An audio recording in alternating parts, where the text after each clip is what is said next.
الفاتحہ۔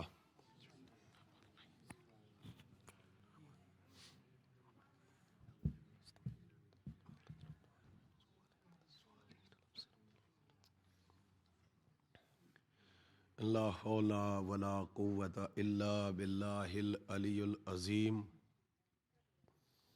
اعوذ باللہ من الشیطان اللعین الرجیم۔ بسم اللہ الرحمن الرحیم۔ الحمد للہ رب العالمین، والصلاة والسلام علی سیدین الانبیاء والمرسلین، سیدنا و نبینا و شفیعنا ابی القاسم محمد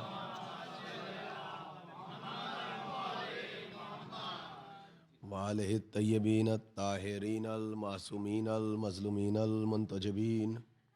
اما بعد فقد قال رسول اللہ صلی اللہ علیہ وآلہ وسلم: بسم اللہ الرحمن الرحیم۔ یا علی حبکا تقوی والایمان وبغضکا کفر والنفاق۔ صلوات۔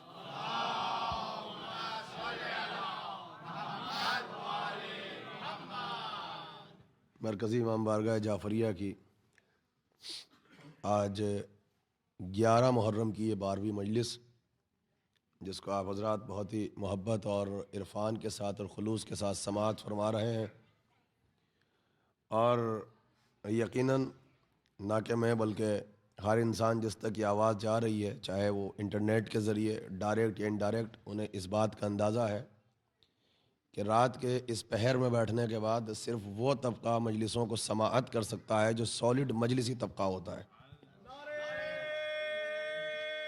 مولا آپ کو سلامت رکھے اور آباد رکھیں۔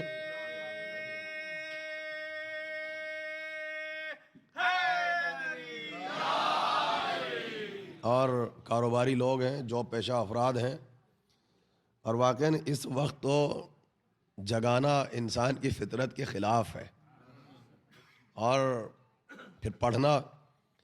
اسی لیے میں نے کسی مجلس میں کہا تھا کہ اسی سے یہ جو آپ کی چیزیں، انسان پریکٹیکلی کچھ چیزوں کو لرن کرتا ہے کہ یہ جو غم حسین ہے یہ اصل میں تقاضۂ فطرت ہے، ورنہ ناممکن ہے۔ میرے سامنے آج 2 چیزیں ہیں۔ ایک طرف تو یہ کہ مجھے 9 محرم میں بندگی اور ابدیت کے سلسلے میں، اس موضوع کے سلسلے میں نے اپنے معروضات کو تبرکاً اختصار کے ساتھ پیش کیا تھا۔ ایک تو اس کو مکمل کرنا ہے چند منٹ میں، اور پھر میرے اوپر بڑا پریشر ہے ان نوجوانوں کا۔ سال گزشتہ بھی شکایت رہ گئی، اور اصل میں وہ حضرت درخواست کر کے کربلا چلے گئے۔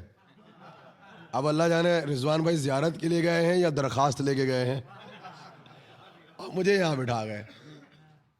اور دوسری طرف یہ ان نوجوانوں کا بار بار اصرار کہ 2 سال ہو گئے کہتے ہوئے، اور آپ وعدہ کرتے ہیں اور آپ شجرہ نہیں پڑھتے۔ آپ دیکھیے، میں پھر سے کہہ دوں، درخواست نہیں ہے، یہ اصل میں حکم ہے، اور آپ کی درخواست کی تعمیل مجھ پر واجب ہے، مگر چونکہ میری زندگی کا دستور یہ ہے کہ گفتگو داخل موضوع ہو، یہ نفسیات کا تقاضا بھی ہے۔ بغیر کسی سبجیکٹ کے میں درمیان میں آنے کے بعد ایک دم سے جمپ نہیں کر سکتا، تو لہذا پہلے مجھے اپنے موضوع کو تبرکاً آپ کے سامنے بیان کرنا ہے۔ اور باخدا میں احسان مند ہوں کہ جس طریقے سے آپ تمام حضرات نے میرے آرام کا خیال رکھا اور میری حوصلہ افزائی فرمائی اس مشکل موضوع میں، اور آپ سے زیادہ احسان مند ہوں اپنی بہنوں کا کہ جس طریقے سے سکون کے ساتھ انہوں نے مجلسوں کو سماعت فرمایا، اور وہ بھی ایک تربیت ہی کا اثر ہے۔ اور آپ خوش نصیب ہیں کہ اگر یہاں پر، میں تو ایک ادنا سا طالب علم ہوں، قبلہ آپ کے سامنے مسلسل تربیت کر رہے ہیں، اور اس وقت ہماری بہنوں میں بھی اس وقت امریکہ کی نامور ذاکرہ اور عالمہ ہیں۔ میں بڑی ناانصافی ہوگی اگر میں اس کی طرف توجہ نہ دلاؤں کہ بہت بڑی مشکل ہے ہمارے یہاں تبلیغ کے سلسلے میں، خواتین کے سلسلے میں، کہ ہمارا میسج ان تک مکمل نہیں پہنچ پاتا۔ اور خوش نصیب ہے یہ سینٹر کے سال گزشتہ بھی جب میں یہاں پر آیا تو پہلی محرم میں مجھے جس بات کا احساس ہوا وہ یہ تھا کہ جتنی توجہ مومنین کی طرف ہے اتنا ہی پارٹیسپیشن خواتین کی طرف بھی ہے، اور آپ نے اس ضرورت کو محسوس کیا اور خالی ریئلائز نہیں کیا بلکہ وہاں پر بھی ایک مبلغہ کا، میں لفظ مبلغہ استعمال کر رہا ہوں، کہ اہتمام کیا ہے۔ خدا آپ حضرات کی، علماء کی، اور جو مبلغہ ہیں جو ہماری خواہر ہیں، پروردگار ان کی توفیقات میں اضافہ فرمائے اور سب کی بلندی درجات کے لیے، صحت و سلامتی، زندگی و تندرستی و طول عمر کے لیے اپنے لیے آپ بلند تر صلوات پڑھیں مل کے محمد والے محمد۔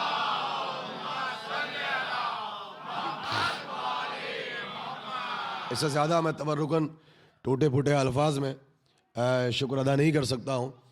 دیکھیے میرا جو موضوع تھا عبدیت اور بندگی، اور میں نے وسیلہ بنایا تھا امام سجاد کو، اور میں نے آپ سے یہ کہا تھا کہ یہ ایک ایسا کردار ہے ہماری کمیونٹی کا کہ چاہے ان کے فضائل کو فضیلت کے آئینے میں سن لو اور چاہے عبادت کے آئینے میں سن لو، اپنا اپنا تقاضۂ فطرت ہے۔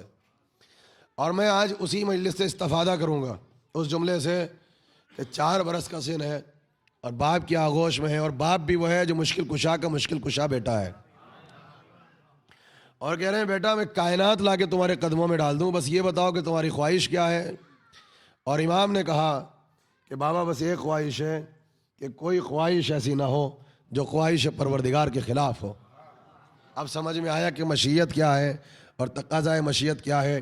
سورہ دہر میں اللہ نے انسانوں میں اس کیلیبر کا انسان آپ کو نہیں ملے گا کہ جہاں پر ایک جملہ اللہ نے کہا کہ اہل آل محمد ہم تمہیں کیا جزا دیں، فکانہ سیئکم مشکورا، آؤ بس ہم تمہارا شکریہ ادا کرتے ہیں۔ ہے اس کیلیبر کا انسان، یعنی کہ اگر جنت بھی دے جائے تو ہلکی ہے، اور یہ کہا ہے کہ تم جنت لے کے کیا کرو گے، تم تو بستر پہ سوتے ہو تو جنت کو خرید لیتے ہو، تمہاری قربانیوں کا صلہ ولایت نہیں ہو سکتی، تم تو انگوٹھی دیتے ہو اور ولایت منگوا لیتے ہو، تمہیں زندگی اور موت کا اختیار کیا دیں، تم ٹھوکر مارتے ہو مردہ جلا دیتے ہو، تمہیں جنت کیا دیں، تم روٹیاں دیتے ہو سورہ دہر اتروا لیتے ہو۔ تو عجیب آیت ہے قرآن مجید کی۔ نفسیات کو میں ہمیشہ سامنے رکھتا ہوں چونکہ اس وقت دنیا میں پہلے سائیکلوجی ایک سبجیکٹ تھا، اب ہر سبجیکٹ کا حصہ سائیکلوجی ہے کہ اللہ کہہ رہا ہے کہ نظام قدرت کو بدلا اس نے۔ دیکھیے شکریہ اس طرف سے ادھر جاتا ہے، کبھی ادھر کا شکریہ ادھر نہیں آتا۔ آل محمد کے دروازے پر سارے اصول ٹوٹ جاتے ہیں، ادھر کی قربانی ادھر جاتی ہے، ادھر کا شکریہ ادھر آتا ہے۔ فکانہ سیئکم مشکورا، آل محمد ہم تمہیں کیا دیں، بس ہم تمہارا شکریہ ادا کرتے ہیں۔ ایک صلوات پڑھ دو مل کے محمد والے محمد، یہی شکریہ۔ اس کیلیبر کا کوئی انسان نظر نہیں آتا، اور اس کی چلتی پھرتی تصویر امام سجاد ہے۔ بندگی کو سننا ہے تو روایت کا ٹکڑا ہے کہ سید سجاد نے اپنے ہاتھ میں کبھی تازیانہ نہیں اٹھایا، نہ غلام پر نہ کسی حیوان پر۔ اس وقت دنیا کو یہی بتانا ہے کہ جہاں حیوانوں کے حقوق ہوں، درختوں کے حقوق ہوں، وہاں انسان کی ویلیو کس مقام پر ہوگی۔ اب لفظ بندگی کیا ہے؟ بندے خدا کہنے والے کو احساس نہیں ہے، اور جو بیٹھ کے سن رہا ہے اس کو لذت نہیں ہے۔ آئیے ہم اولیاء سے پوچھیں کہ بندگی کیا ہے، اس کا تقاضا اور اس کی کشش۔ دیکھیے ایک نبی کا تذکرہ آپ نے بہت زیادہ سنا ہے، ان کو کہتے ہیں حضرت یحییٰ۔ شہادت میں آپ امام حسین علیہ السلام کی مثال دیتے ہیں یحییٰ سے۔ حضرت یحییٰ ایک کیلیبر دیکھیں آپ اس نبی کا کہ جناب یحییٰ کے سلسلے میں یہ ہے کہ جناب یحییٰ زمین پہ بیٹھے ہیں جنگل اور بیابان میں، اور اتنا رو رہے ہیں کہ باقاعدہ آنسو اس طریقے سے چل رہے ہیں کہ جس طریقے سے بارش کے خطرے زمین پہ پڑ رہے ہوں کہ خود اللہ کی رحمت کو جوش آیا۔ جو بزرگ نوجوان بیٹھے ہیں یہ تعویذ ہے، اسے اپنے سینے پہ باندھ لیں۔ اللہ نے ملک کو بھیجا، اور ملک بھی وہ آیا جو سید الملک تھا، اور آگے کہا کہ یحییٰ اللہ نے تم کو درود بھی بھیجا ہے اور اللہ نے تم کو سلام بھی بھیجا ہے، آپ کو خدا حسین کا واسطہ محسوس کیجیے گا اور محفوظ کیجیے گا۔ اللہ نے درود بھی بھیجا ہے اور سلام بھی بھیجا ہے، اور یحییٰ اللہ نے یہ پیغام بھیجا ہے کہ اگر جہنم کے خوف میں روتے ہو تو نار جہنم تم پہ حرام ہے۔ کیا چاہیے ہمیں؟ اور اگر تمنائے جنت میں رو رہے ہو تو اللہ نے اس جنت کو خلق کیا ہے انبیاء کے لیے۔ رونے کا سبب کیا ہے؟ یحییٰ نے سنا، سر اٹھا کے بس ایک جواب دیا، اپنے ذہنوں پہ لکھنا، کار رہتی دنیا تک میرے خدا پہ بھی میرا درود و سلام ہو۔ میرے خدا کو بھی جا کے میرا سلام کہنا، اور اس سے کہنا کہ یہ یحییٰ جو اس کائنات میں روتا ہے نہ جنت کی تمنا ہے اور پلس نہ جہنم کا خوف ہے۔ اب آواز ہے یحییٰ، جنت کی تمنا نہ ہو مگر جہنم کا خوف تو ہو۔ نہ تمنائے جنت میں ہوتی ہو نہ خوف جہنم میں، پھر روتے کیوں ہو؟ تو کہا کہ بس ایک تمنا ہے، میرے اللہ سے جا کے کہہ دو کہ اپنی زبان سے بس ایک مرتبہ مجھے اپنا بندہ کہہ کے پکار لے۔ اتنی ریاضتوں کے بعد، اتنی عبادتوں کے بعد ایک نبی جب منزل قرب الہی میں آیا، جب منزل عرفان میں آیا اور اس نے اللہ کی معرفت کو پایا، تو ایک جملہ کا پروردگار بس ایک مرتبہ مجھے اپنا بندہ کہہ کے پکار لے۔ اب مجھے نہیں پتا کتنے سمجھیں یہ یحییٰ ہے، تمنا ہے مجھے بندہ کہہ کے پکار لے، لیکن نہ جانے ان بندوں میں ایک بندہ ایسا بھی تھا جو امتحان ابدیت میں بالکل چپ کھڑا تھا اور کچھ نہیں مانگ رہا تھا، اور آواز آ رہی تھی فادخلی فی عبادی، حسین میرے بندوں میں داخل ہو جا۔ ارے صلوات پڑھ دو مل کے محمد والے محمد۔ اس مجلس کو کل سے بھی ملا دیا اور پرسوں سے بھی، وادخلی فی عبادی، کچھ نہیں مانگا۔ تاریخ نے کہا امتحان ابدیت میں بالکل چپ کھڑے تھے اور آواز آ رہی تھی وادخلی فی عبادی، حسین میرے بندوں میں داخل ہو جا۔ یہ ہے بندگی۔ اب یہ بندگی ہے۔ اب بندگی کا دوسرا جسے کہتے ہیں ایک تعریف اور سن لیں آپ۔ دیکھیے موضوع مشکل ہے، لیکن میں کتنا آسان کر کے اسے دعوت کو وسیلہ بناتا ہوں تاکہ آپ بیدار ہو کے سن سکیں، اور یہ وہ ہے کہ دل پہ جا کے لگتی ہیں چیزیں اور تغیر پیدا ہوتا ہے۔ دیکھیے شب معراج آپ کا محبوب ترین واقعہ ہے، واقعہ معراج۔ قرآن مجید میں سورہ بنی اسرائیل ہے، یہ بنی اسرائیل تو نام رکھ دیا، یہ ہے سورہ اسراء اصل میں۔ اور اسراء کا نام کیوں بدلا؟ اس کے معنی ہے لے جانا، چونکہ اس سے معراج جسمانی ثابت ہوتی تھی تو واقعے کا نام لکھ دیا سورہ بنی اسرائیل، جبکہ یہ اسراء ہے، اسراء ہے یہ واقعہ۔ اور اس واقعے کو معراج کیوں کہتے ہیں؟ چھٹے امام سے پوچھا کہ معراج ہے انفال پر۔ عربی زبان میں معراج کسے کہتے ہیں؟ جو افراد عرب میں رہے، معراج کہتے ہیں سیڑھی کو۔ سیڑھی ہوتی ہے نا ہمارے ملکوں میں، اگر سیڑھی نہ ہو تو اوپر نہیں جا سکتے ہیں۔ تو اسراء اس لیے کہا کہ خود نہیں گئے، اللہ لے گیا، اور معراج اس لیے کہا کہ نور کی بنی ہوئی ایک سیڑھی تھی چوتھے آسمان تک، چوتھے آسمان کے بعد سفر مشکل تھا تو براق تھا، اس لیے معراج ہے۔ دونوں نام عالم اسلام نے ہٹا دیے۔ مگر جب معراج کو پڑھتے ہیں آپ کو بڑی لذت محسوس ہوتی ہے، سبحان اللہ، کیا کہنا ہے، داد و تحسین دیتے ہیں۔ اب دیکھتے ہیں کہ معراج پہ کتنے داد و تحسین کہتے ہیں۔ سنیے، اب ملک کھڑا ہے اور طاقت اتنی نہیں ہے اللہ کے حبیب کا وہ مرتبہ اور وہ عظمت کے جا کے اٹھا سکے اور بیدار کر سکے، اور گیا اور جانے کے بعد اپنے رخسار کو رکھا سرکار کے قدموں پر، اور سرکار بیدار ہوئے۔ کہا کہ حقی جبرائیل آ جانے کا مقصد کیا ہے؟ کہا اللہ نے درود و سلام کے بعد 2 تمغے بھیجے، 2 اسٹیٹس، چاہے اس کو اٹھا کے لے لو چاہے اس کو اٹھا لو۔ کہا کیا کیا ہے؟ کہ یہ تمغہ ہے تاج بادشاہت اور شہنشاہیت، اس کو اٹھاؤ سر پہ لگاؤ، کائنات کے سب سے بڑے بادشاہ بن جاؤ، سلیمان کی حکومت تمہارے سامنے شرمندہ ہو جائے۔ آپ سنیے گا دوسرا تمغہ کیا ہے؟ کہ تاج شہنشاہیت کو چھوڑ دو، یہ تاج بندگی رکھا ہے، اس کو اٹھاؤ اور بس اللہ کے بندے بن جاؤ، میری جان قربان ہو۔ کہا کہ تاج شہنشاہیت کو لے جاؤ، تاج بندگی کو اٹھایا، چوم کے سر پہ لگایا، اور جا کے کہا کہ میرے اللہ سے کہنا بادشاہت نہیں چاہیے، اس کی بندگی چاہیے۔ اللہ کو یہ ادا اتنی پسند آئی کہ میرے حبیب کسی مسلمان کی نماز اس وقت تمام نہیں ہونے دوں گا جب تک کہ وہ تیری عبدیت کی گواہی نہ دے لے، وَأَشْهَدُ أَنَّ مُحَمَّدًا عَبْدُهُ وَرَسُولُهُ۔ ابھی لذت محسوس نہیں کریں گے میرے حبیب، یہ مسلمان تیری رسالت کی گواہی بعد میں دیں گے، بندگی کی گواہی پہلے دیں گے۔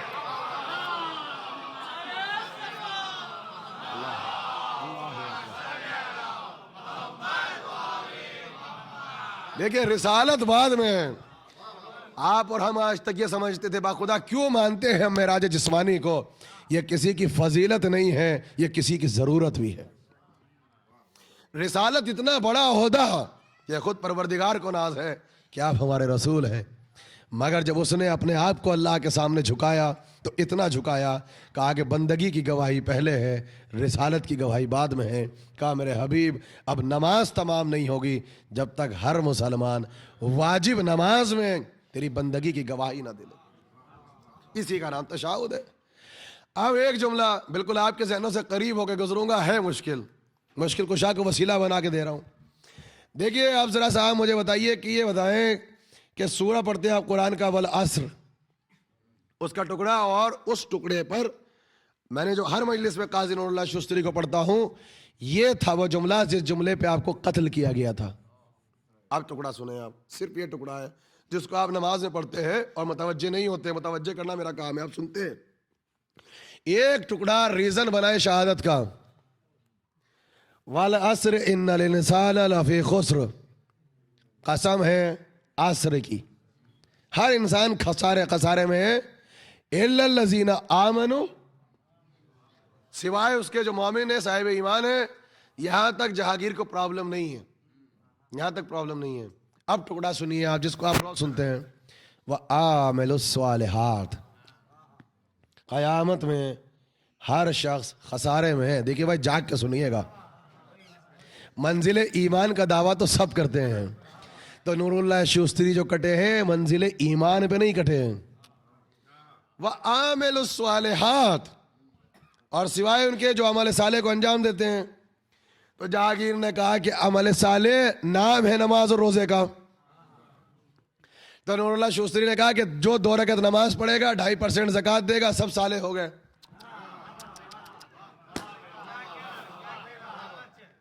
اور اللہ اس کو پہچانوا رہا ہے قسم کھا کے. اور قسم جب کھائی جاتی ہے جب کوئی واقعہ انوکھا ہو یا وزنی ہو. تو وہ عصر کا واقعہ ہے اور قسم کھا رہا ہے اللہ, اس کی قسم. تو قاضی صاحب نے کہا کہ اس کا مطلب اس دنیا میں ایک خاص وقت گزرا ہے عصر کا, جب انسانیت اتنی ذلیل ہو گئی تھی کہ اللہ نے کہا سب گھاٹے میں سوائے اس کے.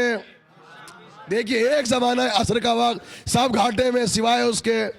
ایک تو وہ جو صاحب ایمان ہے, اور ایک اور کا عمل صالح کا. عمل صالح کیا ہے؟ اب سارے علماء بیٹھے ہیں پانی پت کے اور دہلی کے اور آگرہ کے. تو جملہ سنو قسم خدا کی, کیا کہا اس شہید نے. کہا یہ عمل صالح کیا ہے, سنو گے تم. کہا کہ جس کے عمل کے بعد اللہ اس کو عبد صالح کہہ دے, اسی کا عمل ہوگا عمل صالح. بھائی آپ نے عمل صالح انجام دیا, ایسے پتا چلے کہ یہ عمل صالح.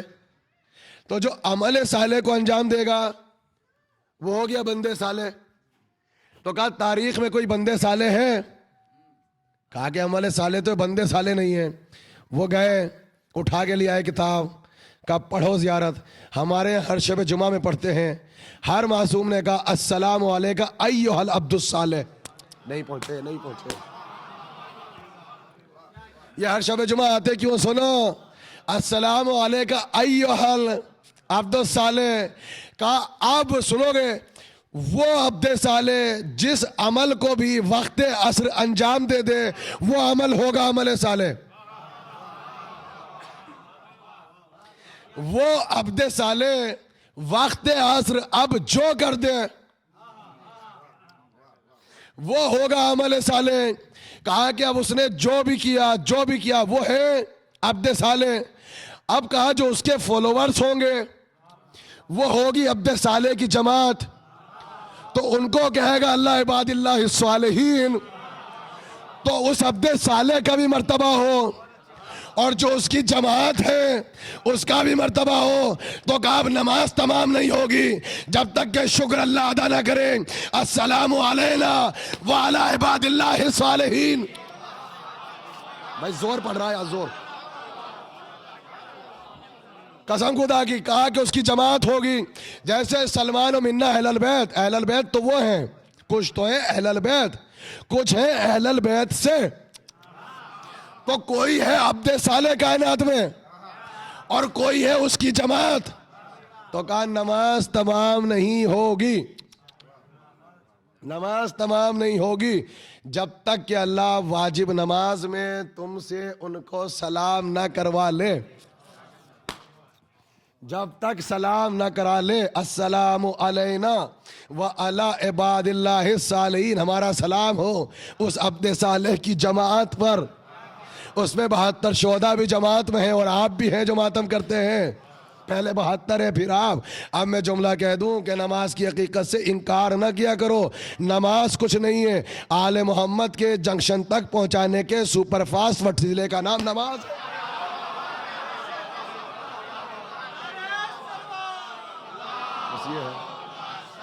مولا سلامت رکھے. دیکھیے عزاداروں کے لیے کوئی اس سے بہتر نقطہ ہوگا تبلیغ کے سلسلے میں. امامت ہو یا رسالت، امامت اور رسالت کے جنکشن تک پہنچنے کے لیے سپر فاسٹ وسیلے کا نام یہ نماز ہے. اور نماز کی میراث تشہد، تشہد کی میراث سلام، اور اس کی میراث سجدہ. اور جب سجدہ کرو گے تو سجدہ یاد آئے گا. اور نماز پڑھنے کا حق تو ہے ہی ان کو جو ولایت کے آئینے میں پڑھتے ہیں. صلوات پڑھتے ہیں ملک محمد والے محمد کو. اب ذرا صاحب سنیے، تو دیکھیں عبد بھی سمجھ میں آیا، بندہ بھی سمجھ میں آیا، عبد صالح بھی سمجھ میں آ گیا. اب سنیے کہ بندگی کیا ہے. بہت تیزی سے بڑھ رہا ہوں. آ گئے یہود و نصارہ اور آگے کہا مریم سے. عجیب جملہ ہے قسم خدا کی. دیکھیں کیریکٹر کی گواہی خود دے رہے ہیں. کہہ رہے ہیں نہ تم ایسی نہ تمہارے آبا و اجداد ایسے، تو یہ آیا کہاں سے؟ عجیب جملہ ہے قسم خدا کی. یہ آیا کہاں سے؟ مگر کردار کی گواہی پہلے. تو قرآن کہتا ہے وہ اشارہ تلے، اشارہ کر دیا. اور یہ قرآن میں کیا ہے کہ جناب مریم کے زمانے میں ایک شریعت تھی چھپ کا روزہ. جیسے آج کھانے سے روزہ ٹوٹتا ہے تو زمانے میں بولنے سے ٹوٹتا ہے. با خدا مجھے معاف کرنا، جعفری سینٹر کے لیے نہیں کہہ رہا ہوں، یہ تو میرے لیے آئیڈیل ہے. اگر یہ روزہ رسول کی شریعت میں ہوتا،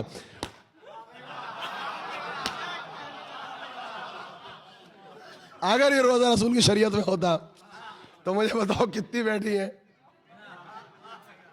تو رسول اللہ کہتے ہیں کہ صاحب اسلام میں حقوق کیا نہیں ہے. اور یہ نہیں میں کہتا ہوں جتنا بڑا احسان عورتوں پہ کیا اسلام نے، مردوں پہ تو ہے ہی نہیں. چھپ کا روزہ اٹھانا ان کے اوپر احسان عظیم ہے.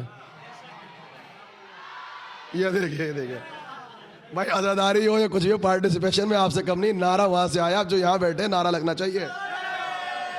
آئیڈیل ہے سینٹر.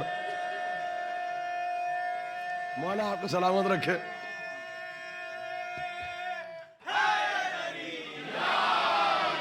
مولا میری بہنوں کو سلامت رکھے اللہ. سنیے آپ، اصل میں انہی کی دعاؤں کا ثمر اور پھل ہم اور آپ ہیں. یہ حقیقت ہے. اصل میں پہلا مدرسہ یہی ہے، پہلا مکتب یہی ہے، پہلی یونیورسٹی یہی ہے، سب کچھ یہ ہے. آ گئے کہا مریم چپ کر روزہ رکھ لو اور اشارہ کر دو بچے کی طرف. اب پھر سنو، سب نے سنا کیا کہا. انی عبداللہ. کیا کہا بھائی؟ مانگ رہے ہیں گواہی عصمت کی. ارے کہاں بیٹھے آپ؟ مانگ رہے ہیں گواہی ماں کی عصمت کی، اور وہ کہہ رہے ہیں میں اللہ کا بندہ. اس کے بعد کہا وَآتَيْنَا الْكِتاب، میں کتاب بھی لایا ہوں اور نبی بھی بنایا ہے. اے بھائی کہہ رہے ہیں آپ سے کہ آپ کہاں سے آئے، ماں کی کریکٹر کا سرٹیفکیٹ دو. ارے کہاں بیٹھے ہو؟ وہ مانگ رہے ہیں ماں کے کریکٹر کا سرٹیفکیٹ، آپ کہہ رہے ہیں اللہ کا بندہ. اچھا سنو، وہ جو آئے تھے ویسے ہی پلٹ گئے اور چپ چاپ چلے گئے. کیوں؟ کہا کہ یہود و نصارہ نے مانگ لیا کہ جو خدا کا بندہ ہو سب کچھ ہو سکتا ہے، اس کے ماں باپ گنہگار نہیں ہو سکتے.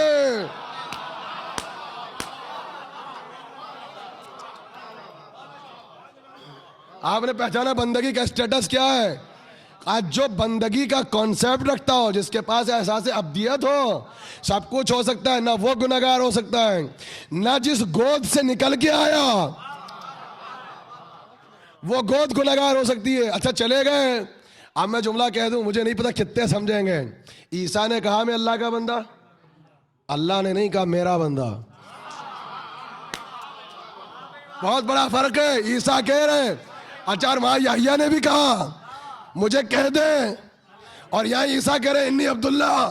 اب پڑھو 15واں سپارہ، پہلی آیت اللہ کہہ رہا ہے سبحان الذی اسری بعبدہ، میں پاک و پاکیزہ ہوں کہ لے گیا اپنے بندے کو.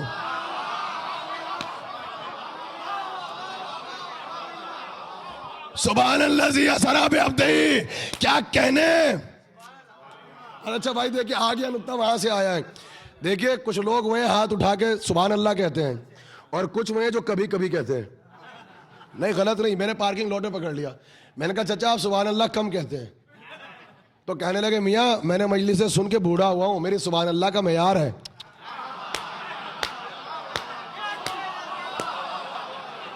سنو، مجلس سے سن کے آیا ہوں یہاں تک، سبحان اللہ کا معیار ہے. کہ کیوں؟ کہ جو بات انوکھی ہوتی ہے جو نرالی ہوتی ہے، جو واقعہ اعلیٰ ہوتا ہے، زبان سے نکلتا ہے سبحان اللہ. قرآن کہتا ہے جب کائنات بنائی تو سبحان اللہ نہیں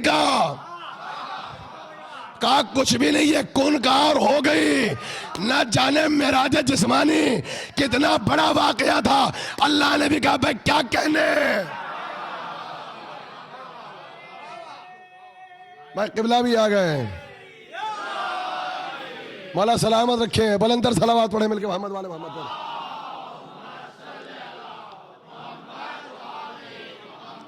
ایسی بلندر صلوات پڑھیں کہ آئندہ سال یاد رہ جائے. بندگی اور عبدیت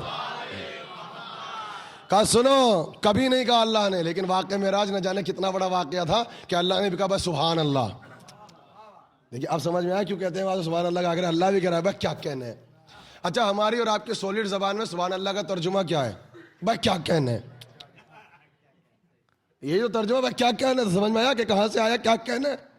تو یہ 15ویں سپارے سے آیا ہے. کہ پاک و پاکیزہ ہے وہ ذات جو لے گئی اپنے بندے کو. دیکھیے ایک بندے کو تو پڑھ چکا ہوں کہ میرے بندوں میں داخل ہو جا. بھائی جملہ میں سناؤ، پاک و پاکیزہ ہے وہ ذات جو لے گئی اپنے بندے کو. یا نبی نے نہیں کہا میں بندہ، اللہ کہہ رہا ہے محمد میرا بندہ. وہاں اللہ نے نہیں کہا، عیسیٰ کہہ رہا ہے میں اللہ کا بندہ. فرق کیا ہے؟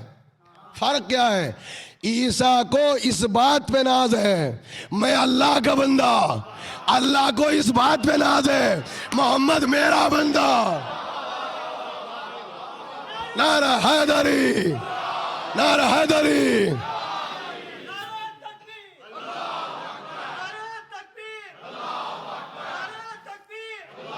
مولا سلامت رکھے. ہاتھ اٹھا کے مولا آپ کو سلامت رکھے، آپ کو آباد رکھے. عبدیت سمجھ میں آئی؟ میں نے بہت سی آسان الفاظ میں، بہت ہی آسان اور سمپل الفاظ میں، اور جو کچھ پڑھا ہے قرآن کی آیات کے آئینے میں پڑھا ہے کہ عبدیت کیا ہے اور بندگی کیا ہے. سب سے بڑا عہدہ اس عہدے کا نام عبدیت ہے. اور خود رسول کی جو رسالت کی معراج، آپ جو معراج مانتے ہیں، مسلمانوں کو انکار نہیں چاہیے، یہ تو بندگی کی معراج ہے. وقت معراج کہا ہے میرا بندہ، تو آپ کی معراج کا نام، آپ کی بندگی کا نام معراج ہے. تو اب ہم پھر چوتھے امام کی طرف آئیں، چونکہ ہمیں پہنچنا ہے موضوع کی طرف. جو آپ سننا چاہتے تھے بزرگ وہ ہو گیا پورا، زندگی رہی تو پھر سنائیں گے. اور میری مجلس میں ہے کہ تبلیغ کا گوشہ بھی رہے مگر ذرا بشارت کے ساتھ، آہستہ آہستہ. اتنا نہ ڈراؤں کہ اللہ سے ڈر جاؤ، اتنا نہیں ڈراؤں گا، ایسے ڈراؤں گا کہ اس میں اٹریکشن رہے، اللہ کے قریب آنے کو دل چاہے، باتیں کرنے کو دل چاہے. اور یہ باتیں کیا کرو خدا سے، اسی کا نام دعا ہے. دیکھیے اس لیے کہتے ہیں ائمہ کی سیرت میں، جناب موسیٰ سے جا کے کہہ دیا بنی اسرائیل نے، کہا موسیٰ عجیب ہے تمہارا اللہ کا، کیوں کہ اتنا ستاتے ہیں آپ کو، اتنا ستاتے ہیں لیکن عذاب ہی نہیں بھیجتا. اچھا موسیٰ سب سے زیادہ دوڑائے گئے بیچارے، اتنے وہ نبی ہیں نبوت میں کہ جس کو ہر بات کے لیے پہاڑی پہ چڑھواتے تھے. اب سمجھ میں آیا کہ ڈنڈا کیوں رکھتے تھے. تو کہنے لگے کہ اچھا جا کے اللہ سے پوچھ لیں گے. کہ پوچھ کے اللہ سے آنا. اب چلے گئے، بڑے بھولے نبی تھے. کہا یا اللہ یہ روز مجھ سے پوچھتے ہیں، روز کھڑے ہو جاتے ہیں کہ ہم تمہیں اتنا ستاتے ہیں، اللہ عذاب نہیں بھیجتا. تو اللہ نے کہا موسیٰ ان سے جا کے کہو جتنا بڑا عذاب ان پہ بھیجا کسی پہ نہیں بھیجا. اچھا موسیٰ تو مان گئے، کہنے لگے میں تو مان گیا مگر جاؤں گا جا کے بتاؤں گا، پھر کل کو توڑائیں گے، کہیں گے نہ تو برف پڑی، نہ اولے پڑے، نہ آگ پڑی. کہا پروردگار کل پھر آنا پڑے گا تو آج ہی بتا دیں. کہا ان سے جا کے کہو کہ جیسا عذاب ان پہ نازل کیا کسی پہ نازل نہیں کیا. کہا وہ عذاب کیا ہے؟ کہا ان سے جا کے کہو کہ تمہیں ہر چیز میں مزہ آتا ہے، بس خدا سے مانگنے میں مزہ نہیں آتا. لذت دعا کو تم سے چھین لیا. اب سمجھ میں آیا کہ اللہ سے باتیں کرنی چاہیے. اب سمجھ میں آیا کہ ایک طرف ناول رکھا ہے، ٹی وی رکھا ہے، اس میں لذت آ رہی ہے، یا یہاں پہ بیٹھے ہو یہاں لذت آ رہی ہے. اگر نہیں آ رہی تو سمجھ لو اللہ کے عذاب کا نمونہ ہے.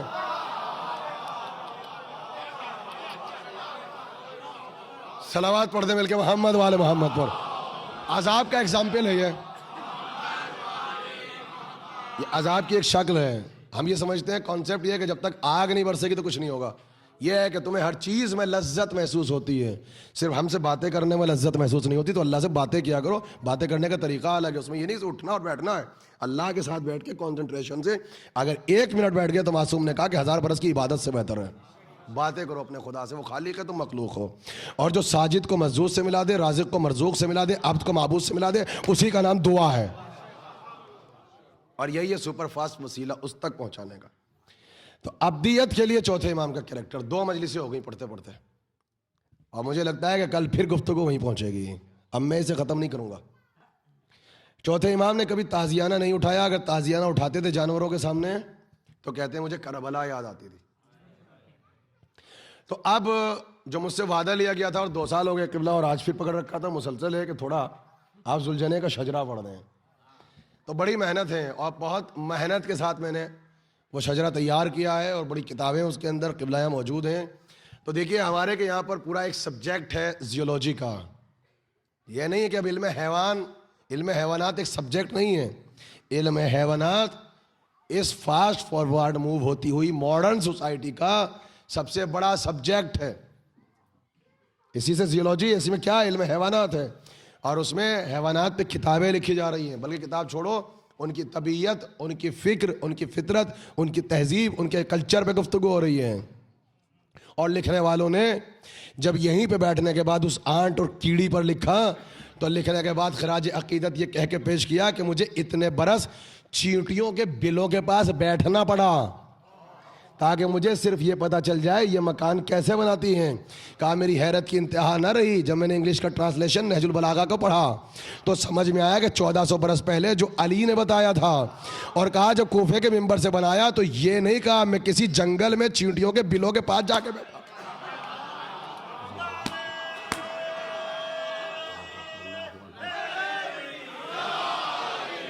دیکھیے آ گئے. کہا کہ وہ ایسے گفتگو کرتا تھا، اور یہ بھی بتاتا تھا کہ وہ مکان بناتی ہے تو 3 منزلہ بناتی ہیں. ایک منزل میں مہمان خانہ ہوتا ہے، ایک میں سوتی ہے چیونٹیاں، اتنی تہذیب ہے، اور ایک میں غذا جمع کرتی ہے. انہیں پتا ہے کہ سونے کا کمرہ کون سا ہے، کھانے کا کون سا ہے، رکھنے کا کون سا ہے. اب سمجھ میں آیا کہ ہم آتے ہیں عبادت خانہ، کھاتے ہیں کھانا. اب سمجھ میں آیا کہ یہاں پہ بھی اگر تعظیم سے نہ ہے، یہاں کا بھی خیال نہ رکھیں تو چیونٹیوں سے بدتر ہے. یہ سب ہے. نہ کھائیے بیٹھ کے پیجیے، آپ کریں میں ماڑے خراب. بیٹھے ہیں والنٹیئر، ہم تو پڑھتے ہیں چلے جاتے ہیں، آپ بھی چلے جاتے ہیں. وہ بیٹھے ہیں نا صفائی کرنے کے لیے. تو مولا نے کہا سونے کا کمرہ الگ ہے، مہمان خانہ الگ ہے، اور غذا کرتے ہیں. تو ڈاکٹر فراڈے نے عجیب بات لکھی ہے قبلہ. وہ یہ کہتا ہے کہ اگر چیونٹیوں کو کبھی اس کا سرسوں کا دانہ مل جائے تو مولا علی کہتے تھے مکمل ثابت لے کے نہیں جاتی، پہلے 2 ٹکڑے کرتی ہے. کہا کیوں؟ اگر ثابت لے گئے بارش پڑ گئی تو پھوٹے گا، پھر درخت بنے گا تو گھر ٹوٹے گا. اور سنو گے، کہا ابھی تک ہم نے سائنس کے سمندر میں قدم نہیں رکھا، رے کے زار پہ کھڑے ہوئے میں ریت سے کھیل رہا ہوں. اور کہا جو 1400 برس پہلے بتایا تھا سائنس ایک قدم آگے نہ بڑھ سکی، وہیں گھٹنے ٹیک دیے. اور کہا وہ مور پہ بولتا تھا، پیکاک جو ہندوستان میں ہوتا ہے، تو کہا ایسے بولتا تھا لگتا تھا کہ علی ہندوستان میں پیدا ہوئے ہیں، جبکہ کبھی وہاں کے جنگل میں نہیں گئے. اور کہا جب نہج البلاغہ میں گئے تو کہا اس کے رنگوں پہ گفتگو کر دی، اس کی صلاحیوں پہ، اس کے قدموں پہ، اس کی فطرت پہ، اس کی نیچر پہ، اس کی تہذیب پہ، اس کی کلچر پہ، اس کی ثقافت پہ. اور کہا جب ہاتھیوں پہ بولے علی تو ایسا لگا افریقہ میں پیدا ہوئے ہوں گے. اب اس کے بعد ایک جملہ کا، یا علی آپ کا زمانہ وہ نہیں تھا، اے علی تیرا زمانہ وہ نہیں تھا. تو بیٹھا تھا دنیا کے اتنا بڑا اسکالر مسجد کوفہ پہ، اور مسلمان پوچھ رہے تھے کہ سر پہ بال کتنے ہیں. تو کہا یا علی کاش تو جرمنی میں ہوتا تو ہم پوچھ لیتے کہ چاند پہ کیسے جائے، سیاروں پہ کیسے جائے، مریخ پہ کیسے جائے. عرش مولا نعرہ حیدری.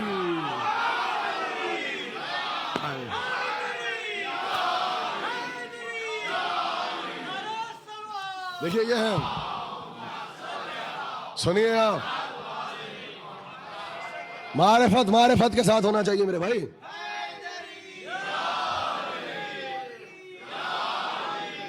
مولا سلامت رکھے، مولا آباد کریں. آپ نے دیکھا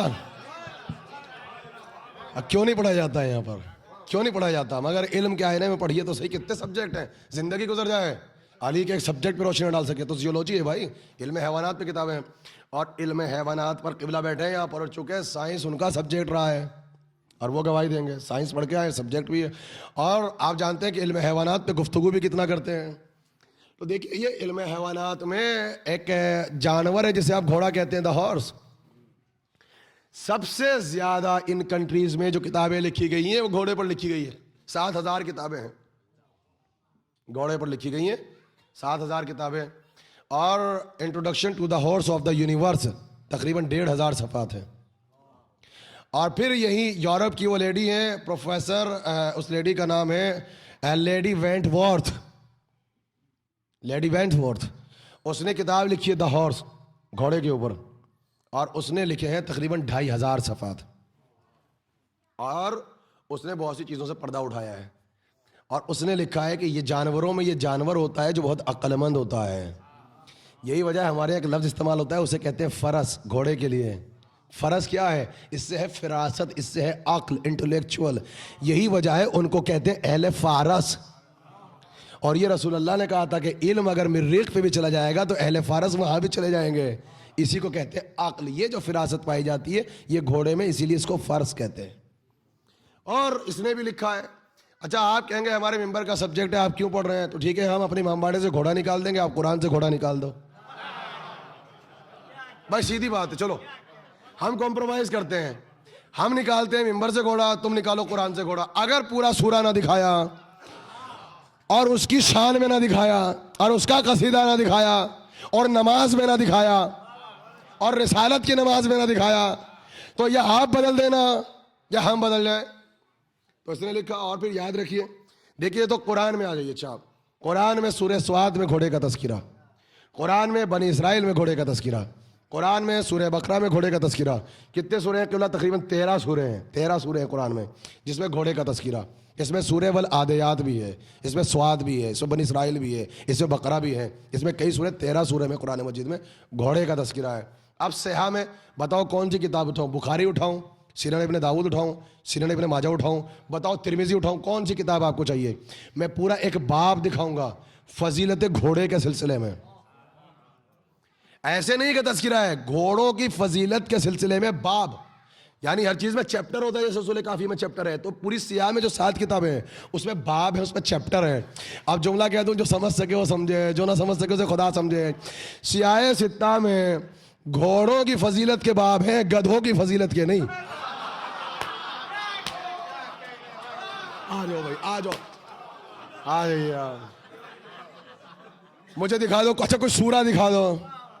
یہ تو ملتا ہے کمثل الحمار. ارے کمثل الحمار یحمل اسفارا. ایسے نہ چیخا کرو جیسے گدھا چیختا ہے. اس کا مطلب کوئی چیخا ہوگا نا. ارے کہاں بیٹھے ہو؟ آؤ.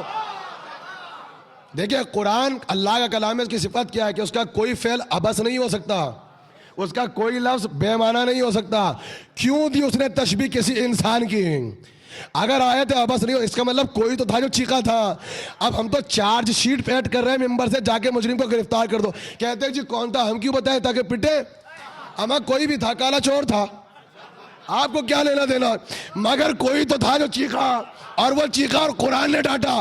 اب چاہے مکان پہ چیخا ہو چاہے میدان میں چیخا ہو. نعرہ حیدری.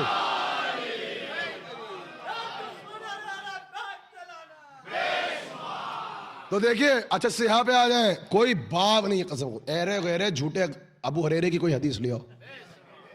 اچھا نہ ملے تو بخاری سے چندہ مانگ کے لیو. ہے نہیں، باب ہی نہیں ہے فضیلت کا، گھوڑوں کا ہے. اچھا اب پروفیسر لیڈی وینٹ وارتھ نے عجیب جملہ لکھا، دیکھیے. وہ یہ کہتی ہے کہ عربوں کا دستور یہ تھا کہ وہ گھوڑوں کے شجرے لکھا کرتے تھے.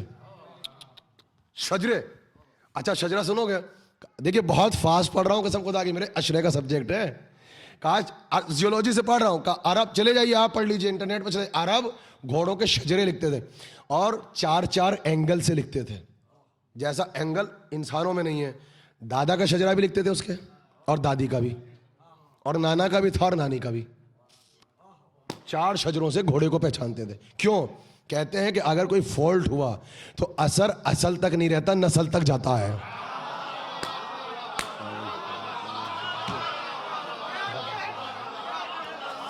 بھائی آپ نے چھیڑا ہے تو اب سنیے. کا اثر اگر فالٹ ہوا، نانی دادی دادا دادی، تو اثر اصل تک نہیں رہتا. نسل تک رہتا ہے. اچھا بھائی قبلہ کو گواہ بنا لو. دیکھیں جنگ بدر میں کھڑے ہیں رسول, تم جاؤ. کافروں نے ہاتھ جوڑ کے کیا کہا, ہم ان سے نہیں لڑیں گے. کہا کیوں؟ کہا ان کے شجرے مشکوک ہیں, ان کے شجروں میں فالٹ ہے. کہا پھر کس کو بھیجو؟ کہا صاحب شجرہ کو بھیجو. تو عبیدہ کو بھیجا, علی کو بھیجا, حمزہ کا بھیجا. کہا نہ دادا کی طرف سے فالٹ ہے نہ دادی کی طرف سے ہے. اچھا پورا شجرے ہیں گھوڑوں کے. کس گھوڑے کا شجرہ؟ آپ تو خاص گھوڑے کا پوچھ رہے ہو, جس گھوڑے کا کہو میں شجرہ آپ کے سامنے لاتا ہوں. شرط یہ ہے کہ گھوڑا ہو گدھا نہ ہو, شرط یہ گھوڑا ہو. اب آپ دیکھیے کہ ان کے شجرے لکھے جاتے تھے تو عربوں میں ایک لفظ استعمال ہوتا تھا, سکندری کھا جانا. میرا انیس نے مرثیہ لکھا ہے, اپنے مرثیے میں لفظ پہلی مرتبہ استعمال کیا اردو زبان میں, سکندری کھا جانا, کہ حسین کے گھوڑے نے یا علی کے گھوڑے نے سکندری نہیں کھائی. یہ سکندری کیا ہے؟ اب دیکھیے پہلے پڑھ چکا ہوں الیگزینڈر دا گریٹ, یہ ہے سکندر. دنیا میں ایسی بڑی حکومت نہیں تھی. اب اگر کسی کے لیے کہا جائے کہ یہ تو سکندری کھا گیا, یعنی یہ تو ایسا ملحوس ہے, سمجھ گئے نا تعبیر, کہ سکندری کھا گیا, تو یہ ایک مثال تھی آپ کے ملک میں سکندری کھا جانا, بزرگوں کی مثال ہے. تو میر انیس نے اپنے مرثیے میں سکندری لکھا ہے. تو کہا جب عرب آتے تھے گھوڑا خریدنے کے لیے تو ان کے یہاں کلچر تھا پورا لکھا ہے. کہا وہ لے کر آتے تھے, کہتے تھے ہمیں گھوڑا چاہیے بہت اچھا ہے. کہا کہ لے لو اتنے میں. تو کہتے تھے کتاب اٹھا کے لاؤ, اس کا شجرہ دکھاؤ. تو رات میں چراغ کی روشنی میں مالک شجرہ لاتا تھا. تو کہا کہ اب دادا کا لاؤ, تو دکھایا, نانا کا دکھایا, نانی کا دکھایا, دادی کا دکھایا. اس نے لیا, لے کے چلے جاتے تھے. یہ تھا شجرہ, اور شجرے محفوظ ہوتے تھے, پورے محفوظ تھے, کتابیں لکھی ہوئی. عربوں نے گھوڑوں کے شجروں کو محفوظ کیا. یہ الگ بات ہے کوئی صاحب شجرہ نہ ہو. شجرے بھائی بڑی احتیاط سے پڑھ لینے دو, میں گھوم جاؤں گا, بڑی احتیاط سے سنیے گا. کہا وہ لے گیا خرید کے. تھوڑی دور چلا تھا, ہو گئی اتفاق سے بارش. اچھا اس زمانے میں کیا یہاں کے سپر ہائی وے تھے, نیشنل ہائی وے تھے, وہ وہاں تھا کیچڑ. اس نے دیکھا پانی, اس نے آگے کے یوں گھٹنے ٹیک دیے, یوں جو گھوڑا تھا اس نے گھٹنے ٹیک دیے. تو جو مالک تھا وہ کہنے لگا سکندری کھا گئی. یہ تھی بحث, یہ تھا لو, سکندری کھا گئی. اس نے کہا گھوڑا منحوس ہے, غلط ہے. آیا واپس, آگے کہنے لگا تم نے دھوکہ کر دیا. کہا کیوں؟ کہا شجرہ غلط ہے. کہنے لگا میں نے شجرہ دکھایا تھا. کہا چراغ لے کر آ. چراغ لایا, دادا کا صحیح, دادی کا صحیح, نانا کا صحیح. اب جو شجرہ نکالا باریک نگاہوں سے, تو 7 پشتوں پہلے اس کی نانی نے سکندری کھائی تھی.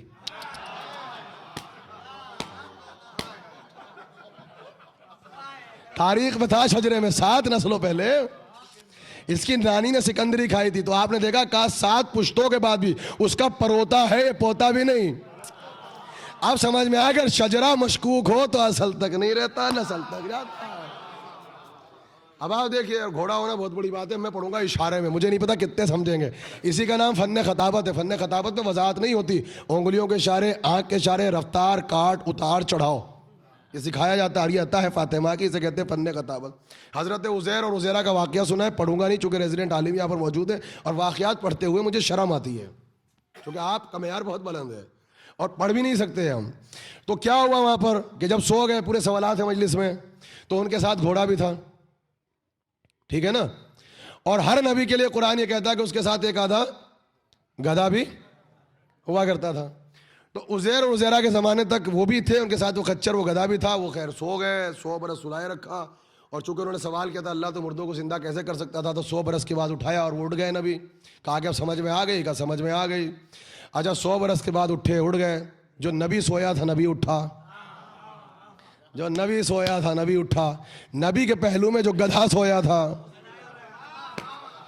قرآن میں ہے, اگر حدیث ہوتی ضعیف کہہ کے کھا جاتے ہیں. کہا عزیرہ اور دلیل چاہیے, کہا چاہیے. کہا چلو ہم گدھے کو بھی زندہ کرتے ہیں. جب اٹھا تو گدھا ہی تھا. 100 برس نبی کے برابر میں سوتا رہا.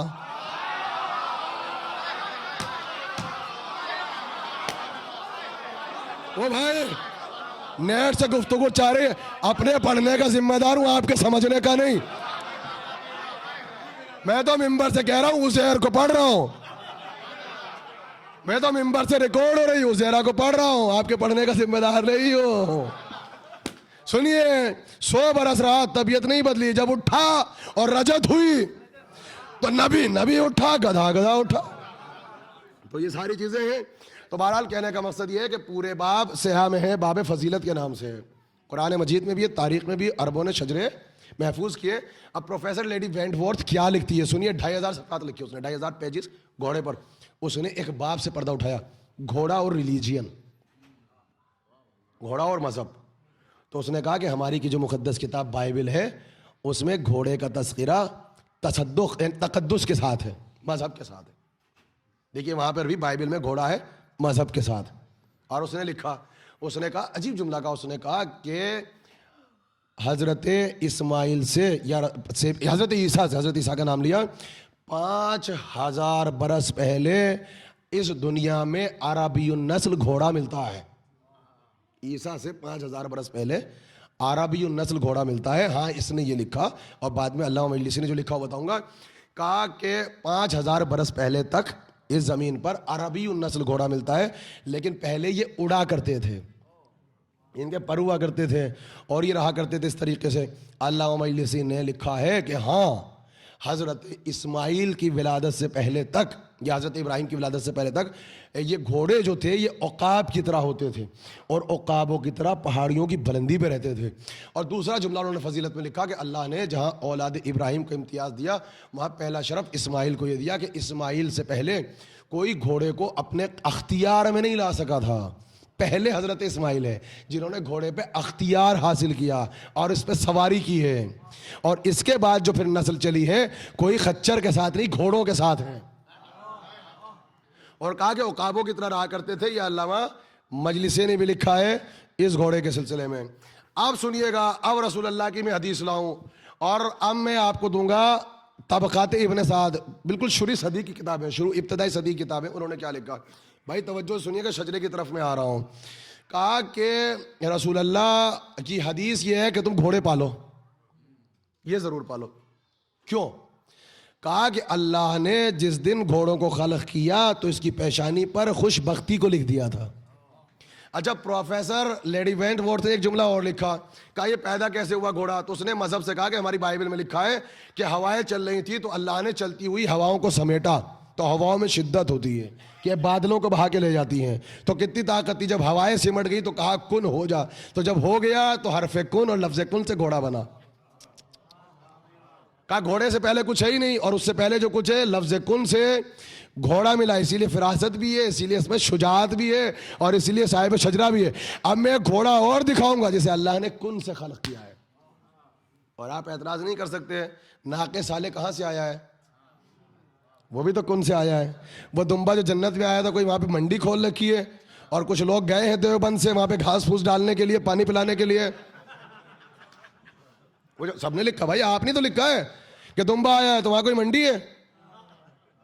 تو وہاں سے بھی آیا, وہ بھی ایسی پیدا ہوا ہے. تو اس نے بھی لکھا کہ ہواؤں کو سمیٹا اور کن کہا, اور وہ خلق ہو گیا, اور اللہ نے لفظ کن سے گھوڑے کو خلق. طبقات ابن سعد, گھوڑے خریدو. کہا رسول اللہ نے حدیث یہ ہے گھوڑا خریدو, پلس جو گھوڑا تمہیں پسند آ جائے اس کی صفات کو مد نظر رکھتے ہوئے اس گھوڑے کا نام رکھو, نام ضرور دو. ایسا نہ ہو کہ گھوڑا خریدو اور مد نظر رکھتے ہوئے صفات اس کا نام نہ رکھو. تو سرکار جس گھوڑے کو خریدتے تھے اس کی صفات دیکھتے تھے, پھر نام رکھتے تھے. آ گئے ہم نام تک. دیکھیے بہت تیزی سے آیا ہوں, 10 مجلس سے, ایک مجلس میں دے رہا ہوں میں, باخدا 10 مجلس سے ہیں, ایک میں لے جائیے. کہا کہ سرکار کو ایک گھوڑا پسند آیا تو علی کو بلایا, کہا علی اس گھوڑے کو دیکھو, اس کا قد دیکھو, اس کا قامت, اس کا رنگ مجھے اپنی طرف اٹریکٹ کر رہا ہے. تو مولا علی نے کہا کہ چاروں پاؤں اس کے سفید ہیں اور دم اس کے سیاہ ہے, اور یہ سرخ ہے مگر سیاہی بلیک مائل ہے, ریڈش ایسا ہے ریڈ کہ اس میں بلیک کلر کی ہو. یا رسول اللہ آپ نے دیکھا کہ اس کے چہرے پہ چاند سا بنا ہوا ہے, جیسے بالکل ٹیکا ہو سفید. کہا علی خرید لیں؟ کہا اس کو خرید لو. جب خرید لیا تو اس گھوڑے کا نام تھا کمیت, اس گھوڑے کا نام کمیت ہے. جب خریدا تو اصحاب سے کہا 2 گھوڑے نہیں خریدنا, ایک رجال ایک اشہر. کہا کیوں؟ کہا جس کے 4 پاؤں ہو لیکن ایک کا کلر اور ہو دوسرے کا اور ہو, اس میں کوئی بدبختی, اس میں جسے کہتے ہیں کہ علامت نیک نہیں ہے. ایسا گھوڑا نہیں لینا 4 لیگس ہو مگر ہر رنگ بدلا ہوا ہو, رنگ بدل رہا ہو, کمیت لے لو. اب ایک دوسرا گھوڑا آیا, ایک شخص تھا اور اس کا نام تھا سودا ابن حرس, یہ بھی طبقات ابن سعد میں سودا ابن حرس. وہ گھوڑا لے کے آیا, سرکار کو بہت بڑا پسند آیا. کیوں پسند آیا؟ وہ بالکل سرخ تھا, ریڈ تھا. تو کہا کہ بیچو گے؟ کہا بیچوں گا اتنے میں. تو رسول نے بالکل انتظار نہیں کیا, گھر میں گئے, پیسے لے کر آئے, درہم و دینار دے دیے, لے کے دروازے باندھ دیا. تھوڑی دیر کے بعد چپکے سے آیا, لے کے بھاگ گیا. اب نبی باہر ہے تو غائب. اتفاق سے نبی جا رہے تھے مدینے کے بازار میں، دیکھا اس پہ بیٹھا ہوا سواری کر رہا ہے، مگر بیٹھتا ہے گر جاتا ہے، بیٹھتا ہے گر جاتا ہے. نبی نے کہا تجھے اپنی پشت پہ کیوں نہیں بٹھاتا؟ کہا سمجھ میں ہی نہیں آتا. اور کہنے لگے یا رسول اللہ آج نہیں، اس نے کبھی بھی نہیں بٹھایا. تو رسول نے کہا گھوڑا میرا ہے. اچھا اس کا نام تو سودا، نام ہی سودا ہے. کہنے لگا میرا ہے. رسول نے کہا بھائی میں نے تجھے درہم دینار دیے تھے. کہنے لگا تیرے پاس گواہ کون ہے؟ گواہ کون ہے؟ نبی سے پوچھ رہا ہے. اب سنیے گا جو کہتے ہیں مذمت کرتے ہیں، سارے اصحاب کو بلا لیا مسجد کے سامنے، کہا میں رسول ہوں، کہا ہو، کہا کتاب آئی ہے مجھ پہ، آئیے. اب سنیے گا گھوڑے سے عداوت کیوں، اچھے اچھوں کی پول کھلتی ہے. کہا رسول ہوں، کہا ہو، کہا نماز روزہ دین قیامت معاد کس نے سکھایا؟ کہا آپ نے. کہا میں نے گھوڑا خریدا تھا اس سے، سودا سے، اور پیسے دے دیے، گواہ مانگ رہا ہے. تو جتنے مسلمان تھے، جتنے اصحاب تھے، کہنے لگے یا رسول اللہ کوئی گواہ ہے کوئی گواہ؟ کہنے لگا اگر گواہ ہوتا تو تیرے پاس کیوں آتا؟ اچھا اب علی کی بات نہیں کرتے، خزیمہ ابن ثابت جا رہے تھے، بلا لیا خزیمہ یہاں ہوگا، کیا ہوا؟ کہ جھگڑا ہو گیا. کہا یہ گواہ مانگتا ہے. کہتا یا رسول اللہ میں گواہ ہوں، آئی وٹنس ہوں، میں آئی وٹنس ہوں. اب رسول دیکھ رہے ہیں تو تھا ہی نہیں. کہا یا رسول اللہ میں گواہی دیتا ہوں. اچھا انہوں نے گواہی دی، وہ مان گیا. کہنے لگا یا رسول اللہ دینار کہنے لئے کون آیا ہے؟ ان کا اصحاب کا بھاؤ دیکھنے آیا تھا، یہ بتے کتنے میں ہیں. اب جو خزیمہ ثابت سے پوچھا تمہیں کس نے بتایا؟ کہا جس نے بتایا تھا کہ خدا ہے، جس نے بتایا تھا قبر میں منکر و نکیر آئے گا، جا کے دیکھا تھا. کہا ملک الموت آئے گا. کہا آئے گا، کبھی دیکھا؟ کہا نہیں دیکھا. کہا ضد کر رسول سے کہ دکھاؤ، اور دیکھ کے اگر تو پھر واپس آ گیا پھر دیکھنا. جو کہتے ہیں یہ دکھاؤ یہ دکھاؤ، ملک الموت کو کیوں نہیں کہتے مولوی صاحب سے ملک الموت دکھاؤ؟ آئیے عمل بتاتا ہوں ملک الموت کے پاس جانے کا. تو آپ سنیے گا. کہا کہ جس نے سب بتایا. کہا سنو یہ وہ ہے کہ جس کے لیے علی نے کہا تھا کہ یا رسول اللہ اگر آپ کہتے ہیں پہاڑ کے پیچھے لشکر ہے تو جو دیکھنے چلا جائے وہ کافر ہے. اب رسول نے ان کو کیا کہا؟ قبلہ بیٹھے، کہنے لگے آج سے تیرا نام ہے ذو الشہادتین. سب نے سنا ہے صحابیت کی تعریف کو، تیری ایک گواہی دو کے برابر ہے. ارے ایمان سے بتاؤ گواہی کس کے سلسلے میں دی تھی؟ گھوڑے کے سلسلے میں. تو جس کے سلسلے میں گواہی دے دو، ایک گواہی دو کے برابر. تو جب گھوڑے کا مرتبہ یہ ہے اور صحابی کا مرتبہ یہ، اس گھوڑے کا مرتبہ کیا ہوگا؟ اور جو اس کی پشت پہ سوار ہو جائے اس کا مرتبہ کیا ہوگا؟ تو نبی نے اس کا نام رکھا گھوڑے کا، اس کا نام تھا الورد. جو لوگ عرب سے آئے وہ جانتے ہیں ورد کسے کہتے ہیں؟ گلاب کے پھول کو. جب میں نے طبقات ابن سعد میں پڑھا نا میں پریشان ہو گیا. جس رسول کی نظر میں جانور گلاب کا پھول ہو، اس کی نظر میں اس کی گود کا بچہ کیا ہوگا؟ آپ نے کبھی یہ سوچا؟ جو جانور کو کوئی اور نام نہیں دیا الورد کا. بتاؤ اس سوسائٹی کو کہ ہمارے یہاں پر ایک جانور کے رائٹس کیا ہیں. ہم جانور کو گلاب کا پھول کہتے، الورد یہ گلاب کا پھول ہے.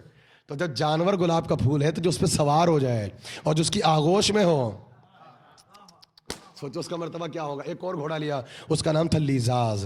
خریدے ہوئے گھوڑے ہیں بھی یہ، اس کی آواز بہت خوبصورت تھی تو کہا لیزاز ہے. ایک اور گھوڑا گیا، اس کے کان بہت خوبصورت تھے، بال بہت خوبصورت تھے، اس کا نام رکھا یافور. اچھا ایک گھوڑا لیا، نبی جا رہے تھے، وہ جب دوڑ رہا تھا نا تو ایسے لگ رہا تھا زمین کو لیافوں کی طرح لپیٹ لیا. تو سرکار کہنے لگے یہ لحیف ہے، چونکہ جب یہ چلتا ہے تو زمین کو لیافوں کی طرح اوڑھ لیتا ہے، اتنا تیز دوڑتا ہے. اس کو خریدا، 5 گھوڑے ہو گئے. ایک گھوڑا، 2 گھوڑے اور حبش کے بادشاہ نے جعفر طیار کو تحفے میں دیے تھے. ایک کا نام تھا اسبا، میر انیس نے مرثیے میں اسبا پہ لکھا ہے. ایک کا نام تھا اشہر، اس کا تذکرہ بھی مرثیے میں آیا ہے. یہ 2 گھوڑے جعفر طیار کو دیے تھے جنگ خیبر سے پہلے حبش کے بادشاہ نجاشی نے. وراثتاً جعفر طیار کے بیٹے محمد اور عبداللہ کو ملے. عبداللہ اور محمد نے جب کربلا آ رہے تھے نا دونوں بچے، تو وراثتاً انہوں نے محمد کو دیے. تو اون اسبا پہ سوار تھا، محمد اشہر پہ سوار تھے، بیٹھے بھی اس پہ جو وراثت میں ملے تھے. گھوڑے بھی کربلا میں وراثت لے کے، یہ سب کسی کے وارث ہیں.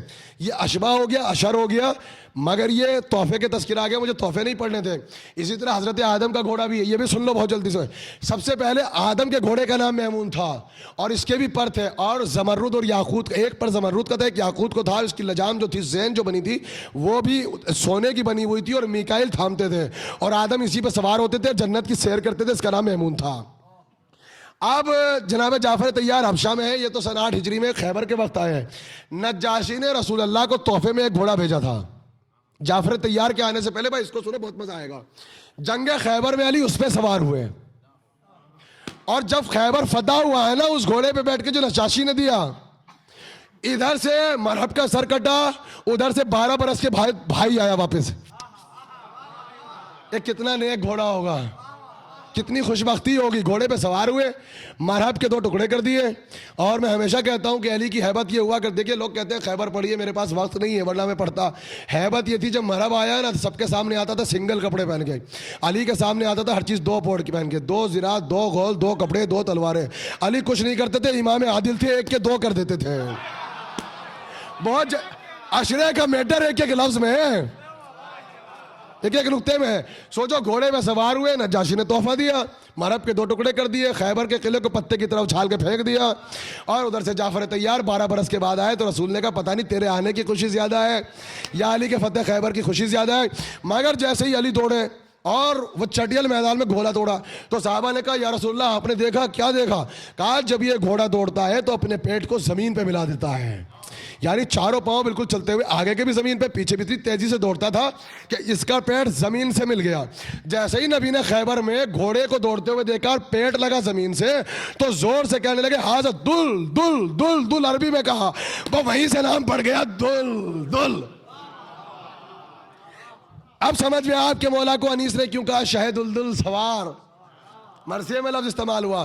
اور یہ تو کہا ہے انیس نے شہد دلدل سوار، پہلی مرتبہ لفظ دلدل آیا آپ کے پاس. اس کی تاریخ یہ ہے، یہ تھا دلدل. اور غالب نے جو اپنے خطوط لکھے ہیں، مسلمانوں نے چھاپ دیے، بیچاروں کو نہیں پتا تھا غالب کے خطوط یونیورسٹی میں پڑھائے جائیں گے. انہیں پتہ ہی نہیں تھا کہ اس کے خطوط، اس کے لیٹر یونیورسٹی میں جائیں گے.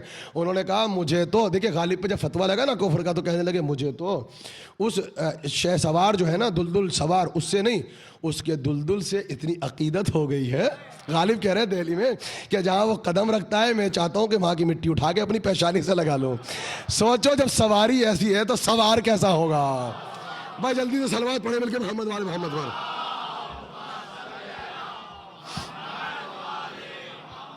دیکھیں میں بھی بہت تھکا ہوا ہوں، زحمت تمام کر رہا ہوں. یہ تو ہے خریدے ہوئے گھوڑے. اب تحفے سن لو جلدی سے. پتہ نہیں تحفے، میں تھک گیا خدا.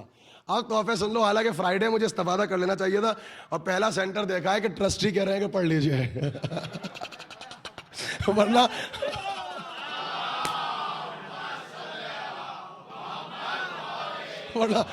ہیوسٹن والوں نے نام رکھ دیا تھا اے ایم. میں نے کہا یہ کیا کہنے لگے، جب بیٹھتے ہو پی ایم ہوتا ہے، جب اٹھتے ہو تو اے ایم ہو جاتا ہے. صلوات پڑھ دو مل کے محمد والے محمد والے. اچھا میں کتنے گھوڑوں کا تذکرہ کروں، سب چھوڑ دو. 4 گھوڑے ملے ہیں تحفے میں، بس ان کا تذکرہ سن لو. 4 ملے ہیں، اس کی تاریخ بھی چھوڑ رہا ہوں، وقت ملا تو ذرا سا سرسری تذکرہ کر دوں گا. بس آج جلدی سے اس کو سن لو، مجھے مصائب پڑھ کے مجلس کو تمام کرنا ہے. ایک گھوڑے کا نام ہے مرتجز، دیکھ کتنی تیزی سے آیا. ایک کا نام ہے میمون، ایک کا نام ہے عقاب، ایک کا نام ہے تابیہ. یہ ہے 4 گھوڑے. اگر مرتجز کو سننا ہے، یہ یمن کے بادشاہ نے دیے تھے رسول کو نہیں، عبد المطلب کو.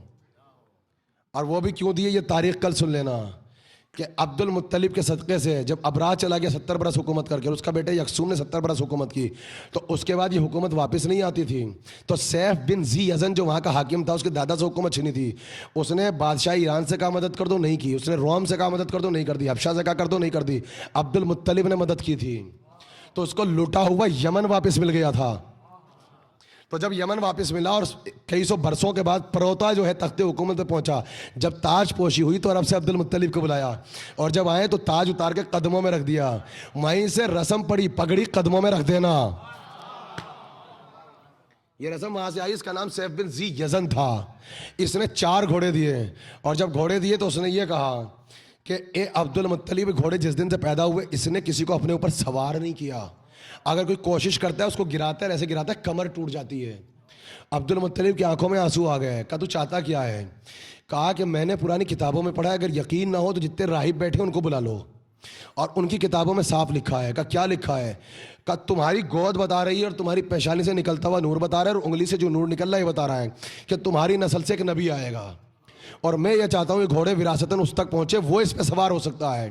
کاش میں اس وقت تک زندہ ہوتا تو اس کی رکاب میں آتا اور جہاد کرتا اور میں اس کا مسلمان ہوتا. عبد المطلب نے مسکرا کے کہا وہ پیدا ہو گیا، میرا پوتا ہے 4 برس کا ہے. کہا میرا سلام کہنا، کہا نبی کو بھی تیرا انتظار ہے، نبی نے تجھ کو اسلام سے پہلے مسلمان کہا ہے. اچھا مسلمانوں نے تاریخ میں لکھا اسلام آنے کے پہلے سے اس کا اسلام نظر آ رہا ہے ان کو.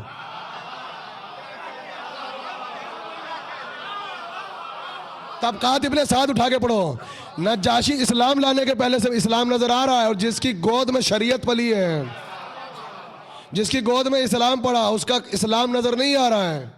آپ نے دیکھا اس نے دیے ہے، مگر پہلا دیا مرتجز. مرتجز کے لیے میں اتنا بتا دوں یہی وہ گھوڑا ہے کہ آیا، اور تاریخ نے لکھا زیولوجی میں کہ سب سے کم عمر جو ہوتی ہے جانوروں میں گھوڑے کی ہوتی ہے، سب سے لیس لائف گھوڑے کی. آپ چلے جائیے یہاں پر، سب سے کم عمر اسی کی ہے. یہ جب آیا رسول 4 برس کے تھے. جب کربلا میں آیا امام حسین علیہ السلام کا مرتجز 120 برس کا تھا. تو جس کے گھوڑے کو اللہ فطرت کے خلاف طول عمر دے دے،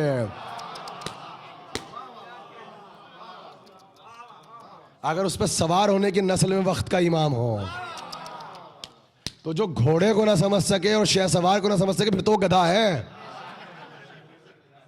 گدھے کی سمجھ میں نہیں آئے گی بات. آپ سنیے گا، یہی وہ گھوڑا تھا جو سوار ہوئے. اسی کا نام ہے وادی رمل. اسی کو کہتے ہیں جنگ یابس، اسی کو کہتے ہیں جنگ ذات السلاسل. 3 نام ہے اس جنگ کے. کہ نبی سب کو کہہ رہے تھے، لشکر جاتا تھا تو سردار پہ تہمت لگا کے بھاگ جاتا تھا. دوسرے دن جاتا تھا تو سردار لشکر پہ تہمت لگا کے بھاگتا تھا.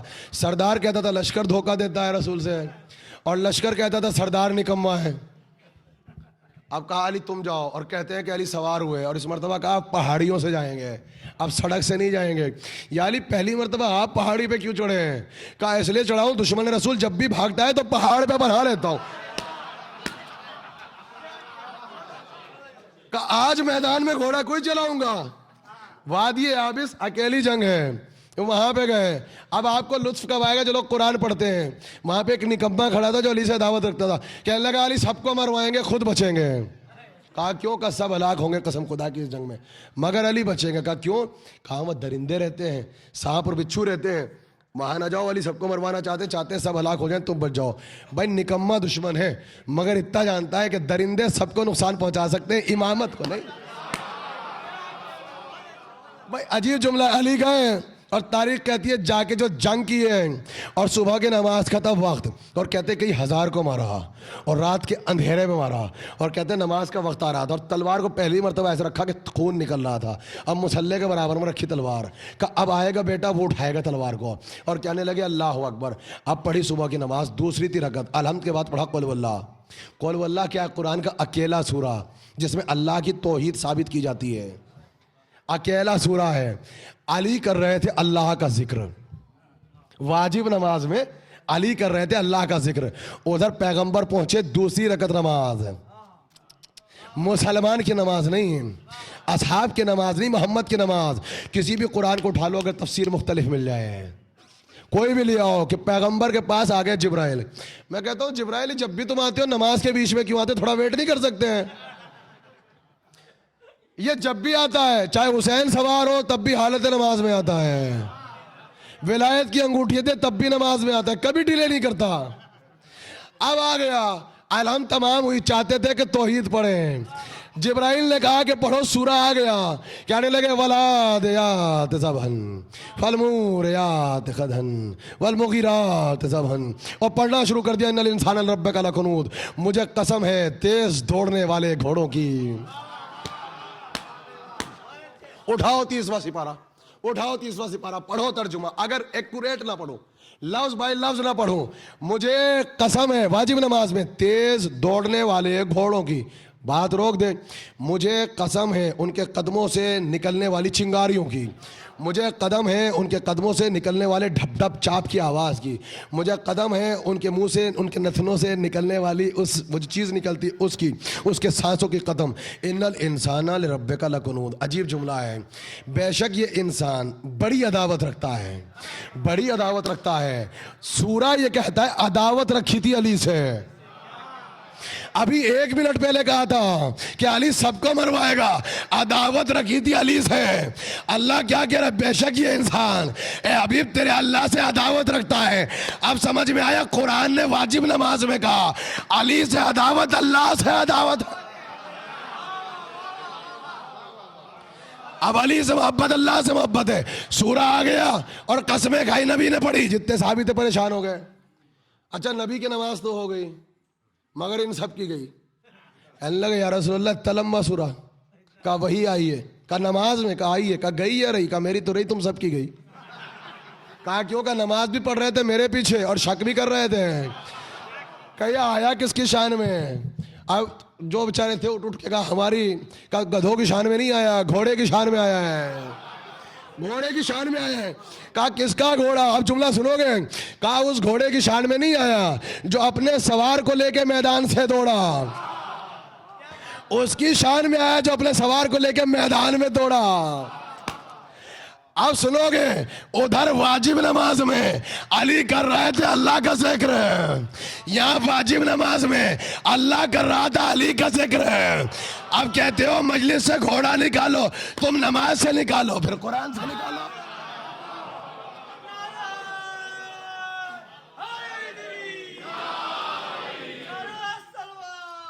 جا کے پڑھ لو۔ اس کا نام مرتجز ہے، بہت سمیٹا ہے، یہ نکلا ہے رجز سے۔ مرتجز کیوں کہتے ہو؟ رج سے، چونکہ جب چلتا تھا قدموں سے چنگاریاں نکلتی تھیں، چٹیل میدانوں پہ دوڑتا تھا تو آگ نکلتی تھی، اس لیے اس کو کہا کہ یہ مرتجز ہے۔ اور مرتجز کا جو لقب تھا، اس کا جو خطاب تھا وہ ذوالجناح تھا، اور جو ذوالجناح تھا اس کا باپ کا نام تھا مجلہ۔ یہ تاریخ میں ملتا ہے کہ جس وقت مرتجز دیا گیا تو کہتے ہیں جب عبد المطلب چاروں گھوڑے لے کے چلے تو یہ رسہ چھڑا چھڑا کے بھاگتا تھا۔ نہیں، مجلہ دیا تھا، مرتجز نہیں دیا تھا، ابھی مجلہ دیا تھا۔ تو کہا یہ بھاگتا کیوں ہے، یہ ساتھ کیوں نہیں آتا؟ تو وہ جو سیف بن ذی یزن تھا اس نے پریشان ہو کے کہا کہ اصل میں یہ نہیں جائے گا۔ کہا کیوں نہیں جائے گا؟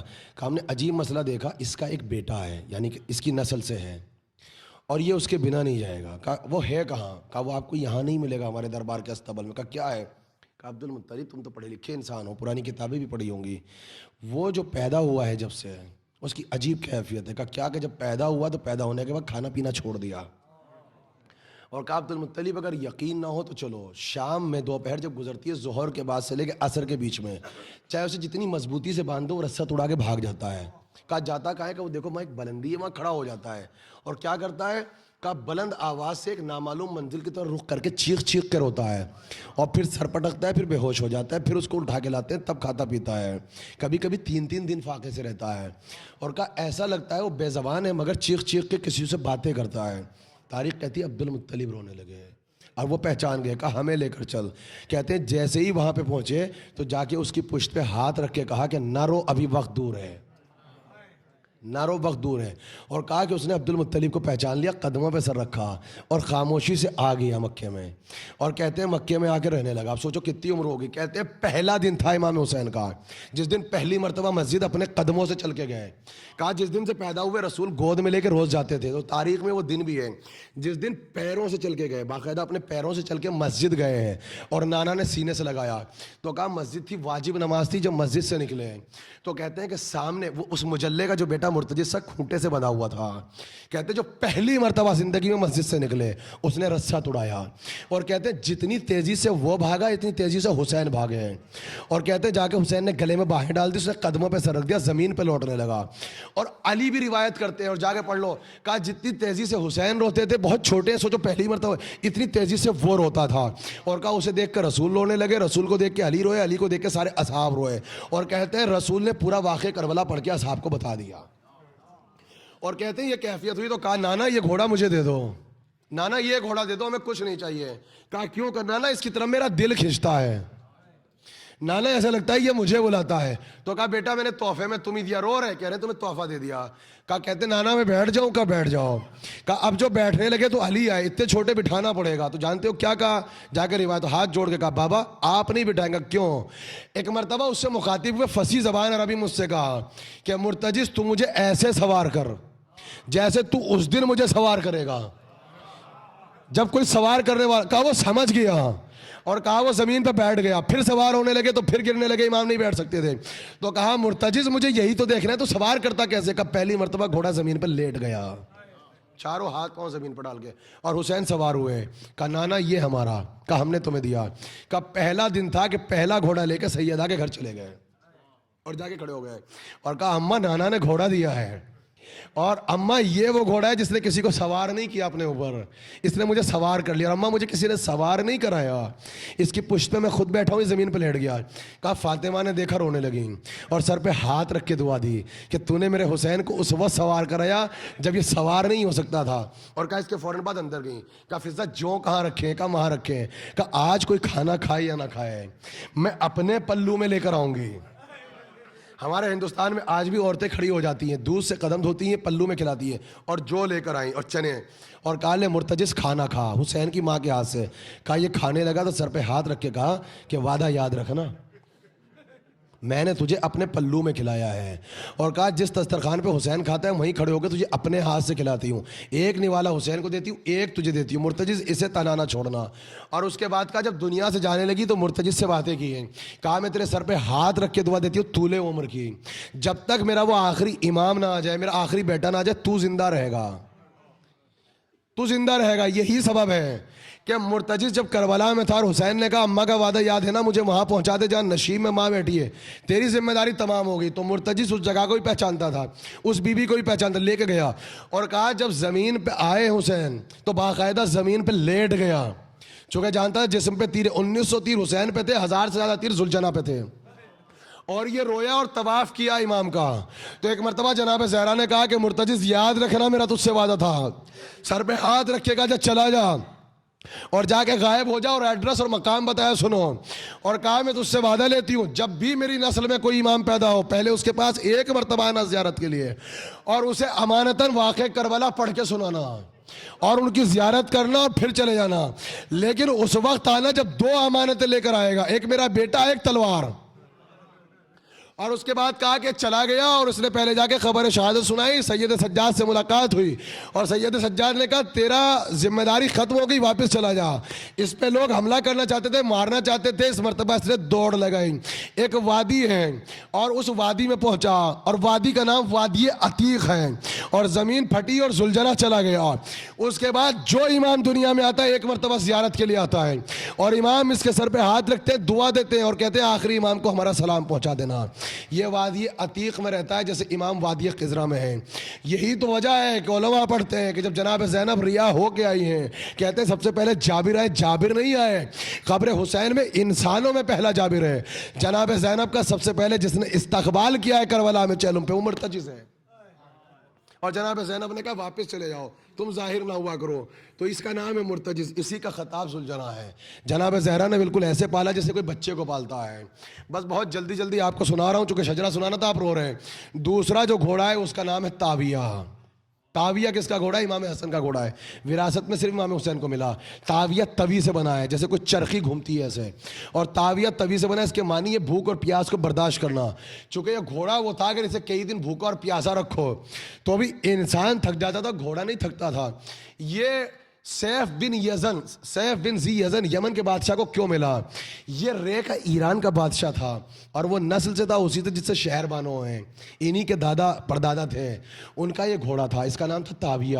یہ کسی کو سوار نہیں کراتا تھا، بہت خوبصورت تھا، تو انہوں نے یمن کے بادشاہ کو تحفتاً دیا، کہ تحفہ تو دے رہا ہوں استبل میں باندھ دینا، کسی کو سوار نہیں کرائے گا۔ امام حسن جب آئے ہیں نا مدائن میں لڑنے کے لیے اسی گھوڑے پہ تھے، اور ایک شخص تھا اس کا نام تھا مارد ابن حریث، مارد ابن صدیف۔ اس نے امام حسن جب زخمی ہوئے نا مدائن میں، اس نے 2 چیزیں چرائی تھی، ایک تو اس نے تاویہ چرایا تھا، ایک مسلح چرایا تھا امام حسن کا، ایک اس نے مسلح چرایا تھا قیمتی، ایک تاویہ کو چرایا تھا، لے کے چلا گیا، کسی کو نہیں پتا تاویہ کہاں پر ہے۔ اب سنو کہ مقتل کو جا کے پڑھو، حضرت عباس کے مقابلے پر نہر فرات میں جو سب سے پہلے آیا ہے وہ یہی ہے، مارد ابن صدیف ہے، اور یہ جس گھوڑے پہ بیٹھتا تھا اور بار بار گرتا تھا اور سنبھلتا نہیں تھا اس کا نام تاویہ تھا۔ کہتے عباس کو پہچان لیا تاویہ نے، اور سوار کو گرا دیا اور قدموں پہ سر رکھا، اور کہتے حضرت عباس نے مارد ابن صدیف کے دونوں ہاتھ قلم کر دیے اور کہا تو نے حسن کی وراثت کو چرایا ہے جیسے باغ فدق کو چرایا تھا۔ اور وراثت واپس لی، جیسے حضرت قصی نے علم واپس لیا تھا، پورا شجرہ ہے میرے پاس. اور کہتے عباس آئے ہیں اور گھوڑے کو بھیجا، پتا کس کے پاس؟ امام حسین کے پاس نہیں بھیجا، ام فروا کے پاس بھیجا. کہا وراثت تمہاری ہے. یہ گھوڑا حضرت قاسم کو ملا، یہ گھوڑا ملا ہے، اس کا نام تاویہ ہے. تیسرا گھوڑا تھا میمون، یہ مہندی رنگ کا تھا، مہندی رنگ کا ہے. یہ بھی وراثت میں جناب قاسم کو ملا. اب پہچانا مہندی سے رشتہ کیا ہے؟ نہیں پہچان رہے. ہمارے پاس ہر چیز کا سلسلہ ہے. مہندی کلر کا گھوڑا ہے، اس پہ بیٹھے ہیں. اور یہی تو سبب ہے مجلس میں میر انیس سے قبلہ سوال ہو گیا تھا. کہا یہ مہندی کہاں نکلی، مہندی کہاں نکلی؟ کہا نہیں نکلی ہوگی. کہا پھر کیوں پڑھتے ہو؟ کہا جاؤ جا کے بوٹنی کو پڑھو. کائنات میں دیکھیں ہمارے پاس ہر چیز کی تاریخ ہے. بوٹنی پہ جا کے $1,000,000 خرچ ہو رہا ہے. کہا دنیا کا اکیلا درخت ہے جس کی طبیعت عجیب ہے. کہا وہ کیا ہے؟ کہا وہ مہندی کا درخت ہے جس کا ظاہر اور ہے باطن اور ہے. اس کا ظاہر دیکھو تو سبز ہے، باطن دیکھو تو سرخ ہے. کہا مہندی کربلا سے کیوں نہ نکلتی؟ اس کا تو رشتہ ہی حسن اور حسین سے. ایک ایک چیز کا شجرہ میں آپ کو سناؤں. صلوات پڑھ دے مل کے محمد والے محمد پر. بس آخری گھوڑا اور سن لو، چوتھا گھوڑا، اس کا نام ہے عقاب. اس کو کہا عقاب چونکہ یہ اپنا شکار ایسے کرتا تھا جیسے پہاڑوں کی بلندیوں سے کوئی عقاب آتا ہو یوں اور اٹھا کے دشمن کو اٹھا کے لے جائیں. کہتے عقاب کسی کو نہیں دیا، اتنا قداور تھا، یہ صرف علی اکبر کو ملا. کہتے ہیں اس کی ایک صفت تھی چاہے جتنا قداور ہو، جب یہ سر اٹھاتا تھا یوں تو اس کے پیچھے سوار چھپ جاتا تھا. اور کہا اسی سے یہ اپنے جو اس پہ سوار ہوتا تھا اس کی حفاظت بھی کرتا تھا. نہ تلوار پڑ سکتی نہ تیر لگ سکتا تھا. جہاں تیر و تلوار آتا تھا سر اٹھا لیتا تھا. اتنا بلند و قامت تھا. کہا اس پر یا تو عباس سوار ہو سکے یا اکبر. اور کہا یہ دونوں اتنے بلند و قامت تھے کہ گھوڑا ان کے سامنے جھک جاتا تھا. مگر مرتجز کربلا میں دیا کس کو؟ عباس کو ملا. ویسے ان کا اپنا گھوڑا بھی تھا اشر، لیکن کہا کہ نہیں چونکہ تم بابا کی وراثت رکھتے ہو تو بابا کے بعد اس پہ مرتجز پہ تم بیٹھو گے. جناب قاسم سے کہا کہ بیٹا تم میمون پہ بیٹھو گے چونکہ حسن کا گھوڑا ہے. اور علی اکبر سے کہا تھا کہ بیٹا کسی گھوڑے پہ نہیں بیٹھو گے، 21 گھوڑے ہیں کربلا میں رسول اللہ کے. کہا بیٹا 21 میں سے کسی پہ نہیں بیٹھنا، عقاب پہ بیٹھنے کا. کیوں؟ کہا اس گھوڑے پہ ہمارے یہاں کوئی نہیں بیٹھا، صرف رسول بیٹھتے تھے. پھر اس کا احترام کیا ہے. اب وہ جو سیرت اور صورت میں رسول ہے وہ بیٹھے گا. اور اس کے بعد جسے کہتے ہیں میمون پہ جناب قاسم کو بٹھا دیا. اور پھر مرتجز پہ عباس کے بعد جس کا خطاب ذوالجناح تھا امام حسین بیٹھے ہیں. اب یہ تھا عقاب. عقاب جسے کہتے ہیں کہ اس کا پورا شجرہ تھا. یہ جب آیا عبد المطلب کے پاس، بس یہاں پہ زحمت تمام. جب عقاب آنے لگا اور حضرت عبد المطلب کو ایک گھوڑا ملا تو جو یمن کا بادشاہ سیف بن ذی یزن تھا، عربوں میں یمن میں 12,000 نبی آئے ہیں، 12,000 نبی اکیلے یمن میں. اور ملک بلقیس بھی یہی تھا اور تخت بلقیس بھی وہیں پر تھا. اور یاد رکھو سورہ سواد کی تفسیر ضرور پڑھنا، چاہے کوئی سورہ نہ پڑھو. جب ملکہ بلقیس حضرت سلیمان کے پاس آئی ہے تو امتحان یہی لیا تھا، سلیمان اگر تم نبی ہو تو میں تمہارا امتحان لیتی ہوں. کا امتحان کیا ہے؟ کہ ایسا پانی بتا جو نہ آسمان سے نکلا نہ زمین سے بلا، بتاؤ وہ پانی کون سا ہے. تو سلیمان استبل میں گئے، وہاں گھوڑے تھے، ان کو دوڑایا اور اتنا دوڑایا کہ ان سے پسینہ نکلا، اس پانی کو جمع کیا. کہا یہ پانی ہے جو نہ آسمان سے نکلا نہ زمین سے نکلا. اسی سے ثابت کیا ہے ملکہ بلقیس کے سامنے نبوت کو اور رسالت کو. اور جا کے 30 سے لے کے 33 تک کی آیتیں مرد اور عورت جا کے سورہ سواد کو پڑھے. اب میں ولادیات نہیں پڑھ رہا ہوں، اس میں یہی ہے کہ سلیمان کھڑے اور محو ہو گئے، گھوڑے دوڑ رہے اور کہہ رہے پروردگار میں ان گھوڑوں سے محبت کرتا ہوں چونکہ ان کی محبت بھی اللہ کا ذکر ہے. جا کے پڑھو آیت ہے، ان سے محبت کرتا ہوں، ان کی محبت خیر ہے. اور گھوڑے اتنی تیزی سے دوڑے کہ آنکھوں سے غائب ہو گئے. تو سلیمان کہتے ہیں 31ویں آیت ہے گھوڑے واپس لے کر آؤ. اور جب گھوڑے واپس آئے تو قریب گئے، پہلے تو پنڈلیوں کو بوسہ دیا، اس کے بعد پشت کو بوسہ دیا. بوسہ بھی ہے، پنڈلیوں کو بوسہ دینا بھی قرآن میں، اور نبی بوسہ دے رہا ہے. سورہ سواد پڑھو نا، میں 10 مجلس سے پڑھتے تھا شجرے پہ. عبد المطلب نے کہا سارے گھوڑے لے جائیں گے، عقاب نہیں لے جائیں گا، کیوں؟ اس کا شجرہ دیں. اب وہ شجرہ لایا، بس جلدی سن لو. کہا یہ ہے عقاب، جس کی نسل سے ہے وہ ہے میمون. میمون جس کی نسل سے اس کا نام ہے قابل. قابل جس کی نسل سے اس کا نام ہے بطال. بطال جس کی نسل سے اس کا نام ہے نیزوب. نیسول جس کی نسل سے اس کا نام ہے ذات الراکب. ذات الراکب جس کی نسل سے اس کا نام ہے الکفا. الکفا جس کی نسل سے اس کا نام ہے الجنا. الجنا جس کی نسل سے اس کا نام ہے موج. موج جس کی نسل سے اس کا نام ہے رباہا. رباہا جس کی نسل سے اس کا نام ہے ری. اور ری جو تھا ابراہیم کے بیٹے اسماعیل کا گھوڑا تھا. آپ نے پہچانا اکبر جس گھوڑے پہ بیٹھے ہیں یہ گھوڑا اسماعیل کے گھوڑے کی نسل سے تھا. تو جب گھوڑا اسماعیل کے گھوڑے کی نسل سے ہے تو جو رہبر تخت ولایت پہ بیٹھے گا کیا وہ اسماعیل کی نسل سے نہ؟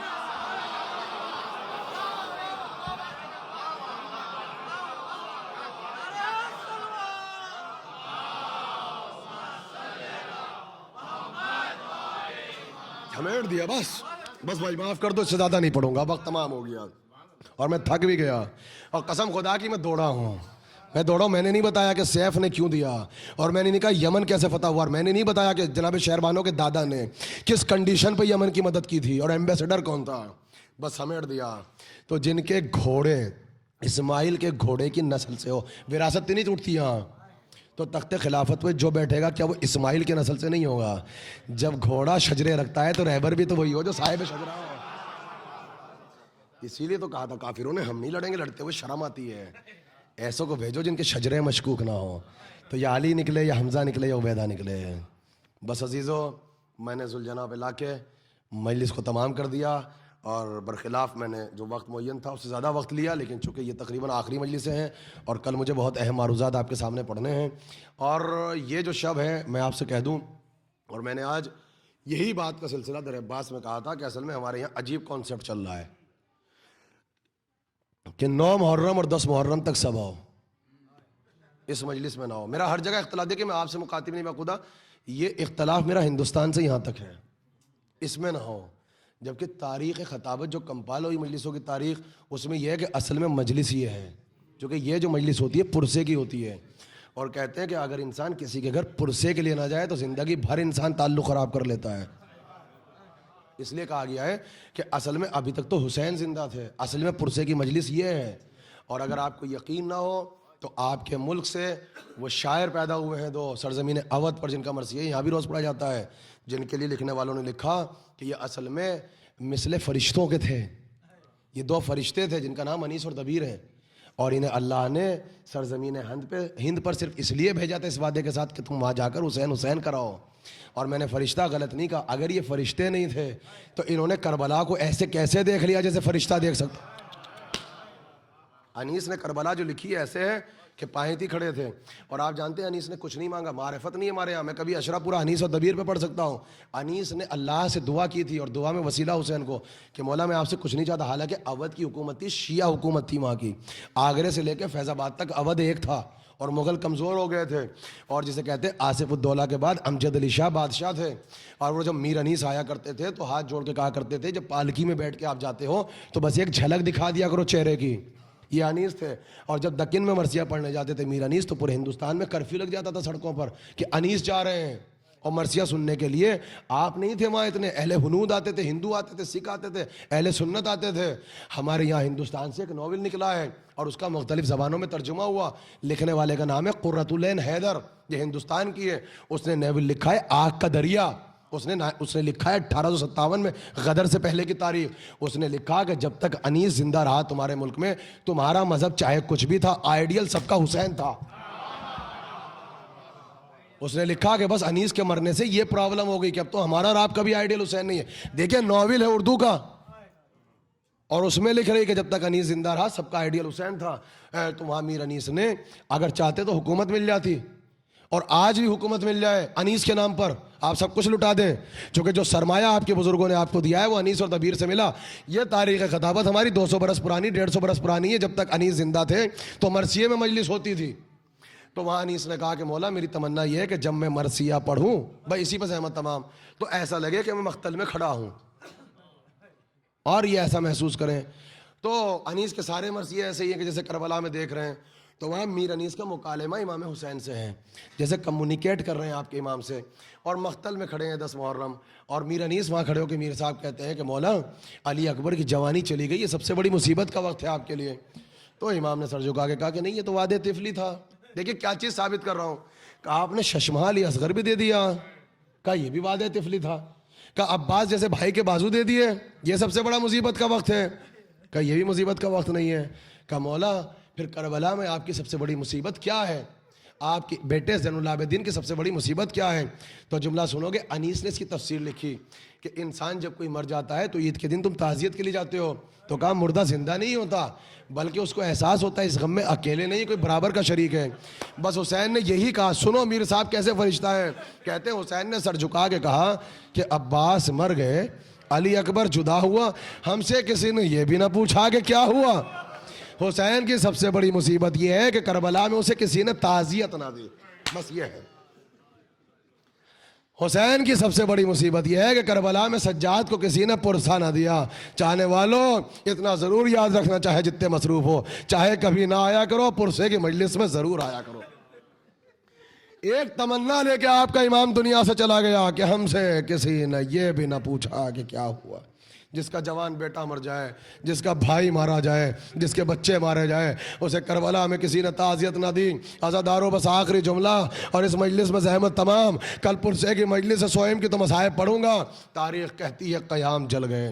رات قبلہ نے بڑی وضاحت کے ساتھ اصل شام غریبہ کو آپ کے سامنے پڑھ دیا، بلکہ شام غریبہ میں تو کہوں کہ جمعہ کے خطبے میں انہوں نے یہ کہہ کے اس مجلس کو تمام کر دیا کہ مولا میری تعزیت تو جناب زینب کے نام ہے، بخدا یہی جملہ تھا۔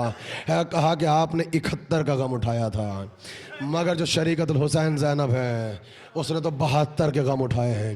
قسم خدا کی کبھی کبھی علماء کا تصور جہاں پہ جاتا ہے، ہر خطیب کا تصور وہاں پہ نہیں جا سکتا۔ یہ پوری تاریخ کربلا تھی۔ اس زینب کو پہچانو کہ جو صبر میں اس جگہ تھی، اور ملتا ہے کہ خیموں میں آگ لگ گئی، اور اسی بی بی پہ کربلا کا پہلا ظلم زینب پہ ہوا۔ کیسا ظلم ہوا کہ شمر ہوا گھوڑے پہ سوار، ہاتھ میں نیزہ تھا۔ اگر شریف دل بیٹھے، میری بہنیں بیٹھی اس جملے کو برداشت نہیں کر سکیں گی۔ کہا اس نے جا کے کہا یہ بتاؤ علی کی بیٹی زینب کا خیمہ کہاں ہے؟ کہا بیویوں کی کوشش یہ تھی کہ شمر کو خیمے کا پتہ نہ چلے، اور کہا یہ تازیہ نہ مارتا تھا، تو بیویاں دوسروں کے پیچھے چھپ جاتی تھیں، یہاں تک کہ اسے پتہ چل گیا کہ جس بی بی کو عورتوں نے گھیرے میں لے رکھا ہے۔ میرا آخری جملہ، چونکہ میں نہیں پڑھ سکتا اس کے بعد، میں اس سے زیادہ نہیں پڑھ سکتا، مجھ میں دم نہیں ہے۔ اسے پتہ چل گیا زینب ہے۔ کہا اس نے تعزیہ نہ لیا، علی کے بیٹی کے قریب پہنچا۔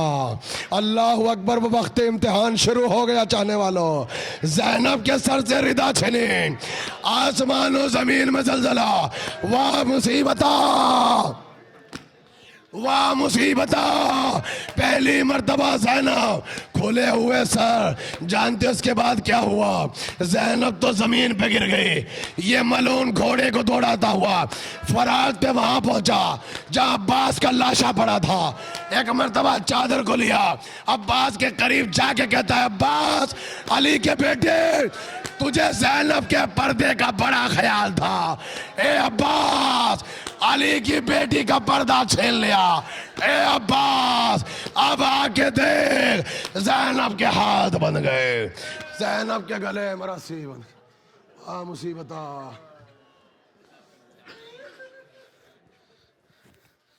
اللہ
کرتے ہیں ماتم حرم عباس کا،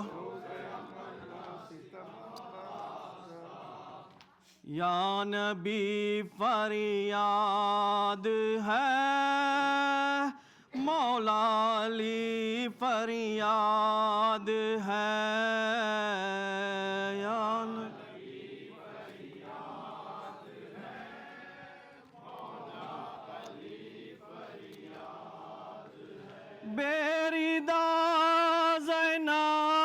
اب ہے قیدی سید سجاد ہے یا نبی فریاد ہے مولا علی فریاد ہے یا نبی فریاد ہے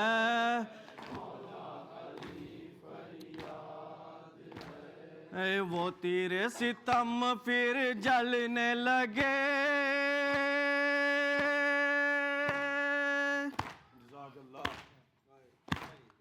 سولو میں خیمے جلنے لگے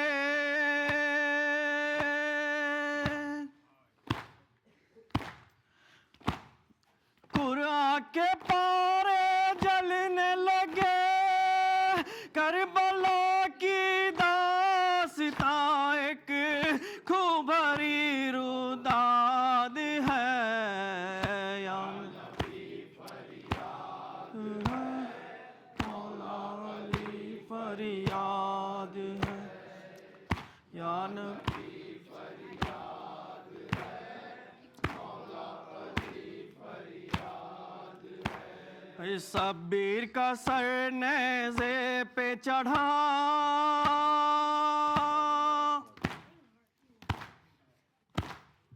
مقتول نے جب قرآن پڑھا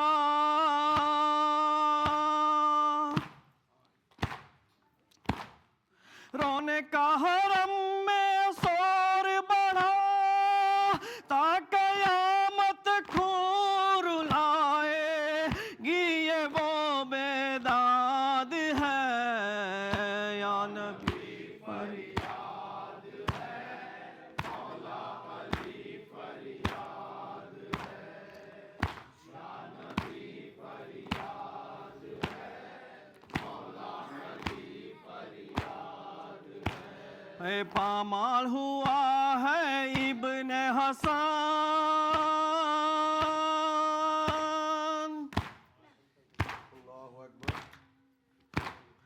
رسی میں بندھی ہے اس کی دلہن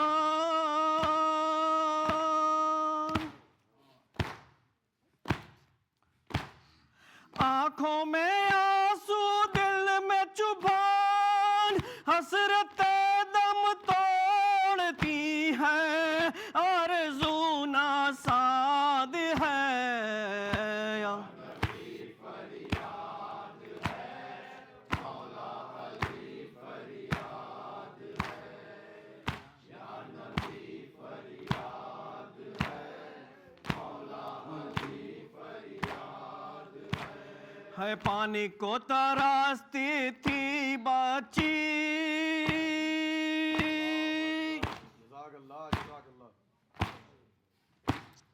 اکبر کے لگی دل پر برچی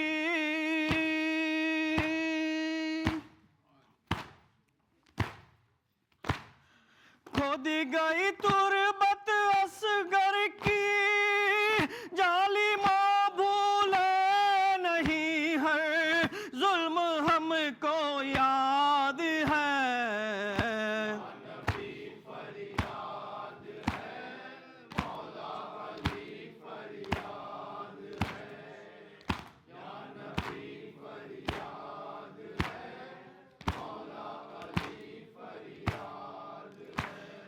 زینب سے یہ کہتی تھی بانو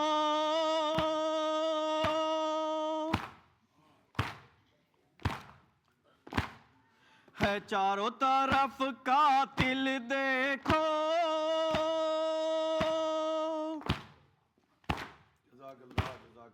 دامن میں چھپا لو بچوں کو کیا بھروسہ ان لعینوں کا ہر ایک جلاد ہے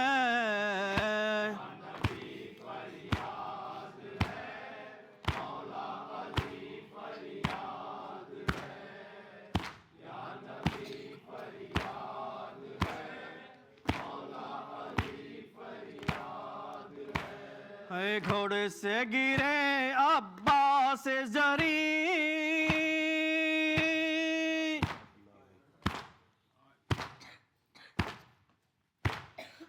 نالے پہ گئے جب سبط نبی،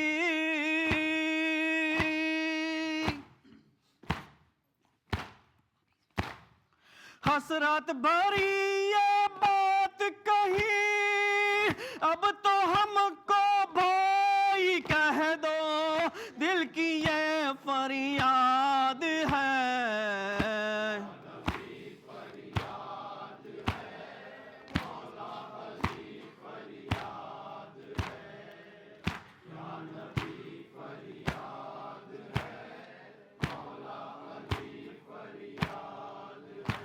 ہے مارے نہ تماچے سمر لائی،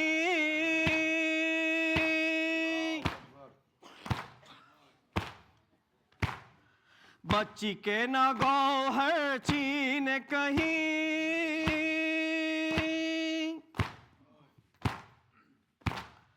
دکھیا کا سہارا کوئی نہیں، یا علی یا سکینہ طالب امداد ہے۔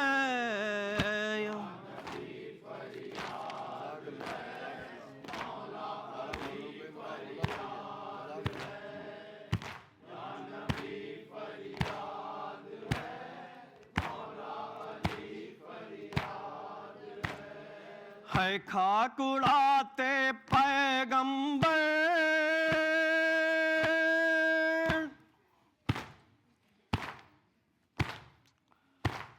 زہرا و علی ہے نوحاگر،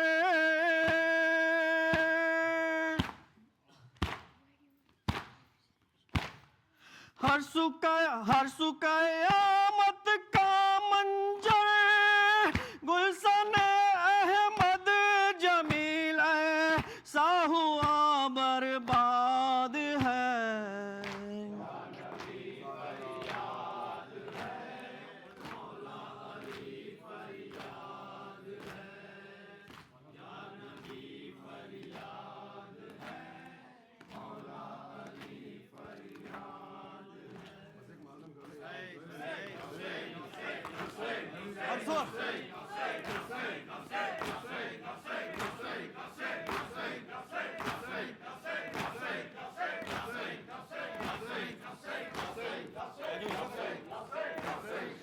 یا سیدی یا عباس یا ابو الفضل العباس، یا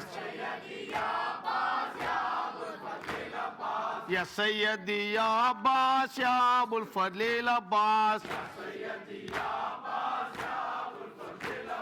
کہتے ہیں رو کر غلام لیجئے آقا سلام، یا سیدی یا عباس یا ابو الفضل العباس، طلب و تشن کام صبر و وفا کے امام، مشک چیدی دل چیدہ پانی بہا کو بہا، بہر وفا جان دی ہو گئی زندہ وفا، کیوں نہ ہو بچے اداس ٹوٹ گئی سب کی آس، کون ہے ڈارس بندائے آکے سکینہ کے پاس، خون میں ڈوبے ہوئے مشک و علم آ گئے، بچوں کے دل بجھ گئے پھول سے مرجھا گئے، ننھی سکینہ کو اب سینے لگائے گا کون، پیاس ہی مر جائے گی پیاس بجھائے گا کون، اب بھی مدد کو اگر آپ نہیں آئیں گے، بیویاں لٹ جائے گی خیمے اجڑ جائیں گے، مشک و علم سے ریاض آتی ہے غازی کی یاد، مشک و علم زندہ باد ذکر وفا زندہ باد، یا حسین یا حسین یا حسین یا حسین یا حسین یا حسین یا حسین یا حسین یا حسین محمد والے محمد صلوات. بسم اللہ الرحمن الرحیم. السلام علیکہ یا رسول اللہ، السلام علیکہ یا نبی اللہ، السلام علیکہ یا امیر المومنین، السلام علیکہ یا فاطمۃ الزہراء سیدۃ نساء العالمین، السلام علیکہ یا الحسن المجتبی، السلام علیکہ یا ابا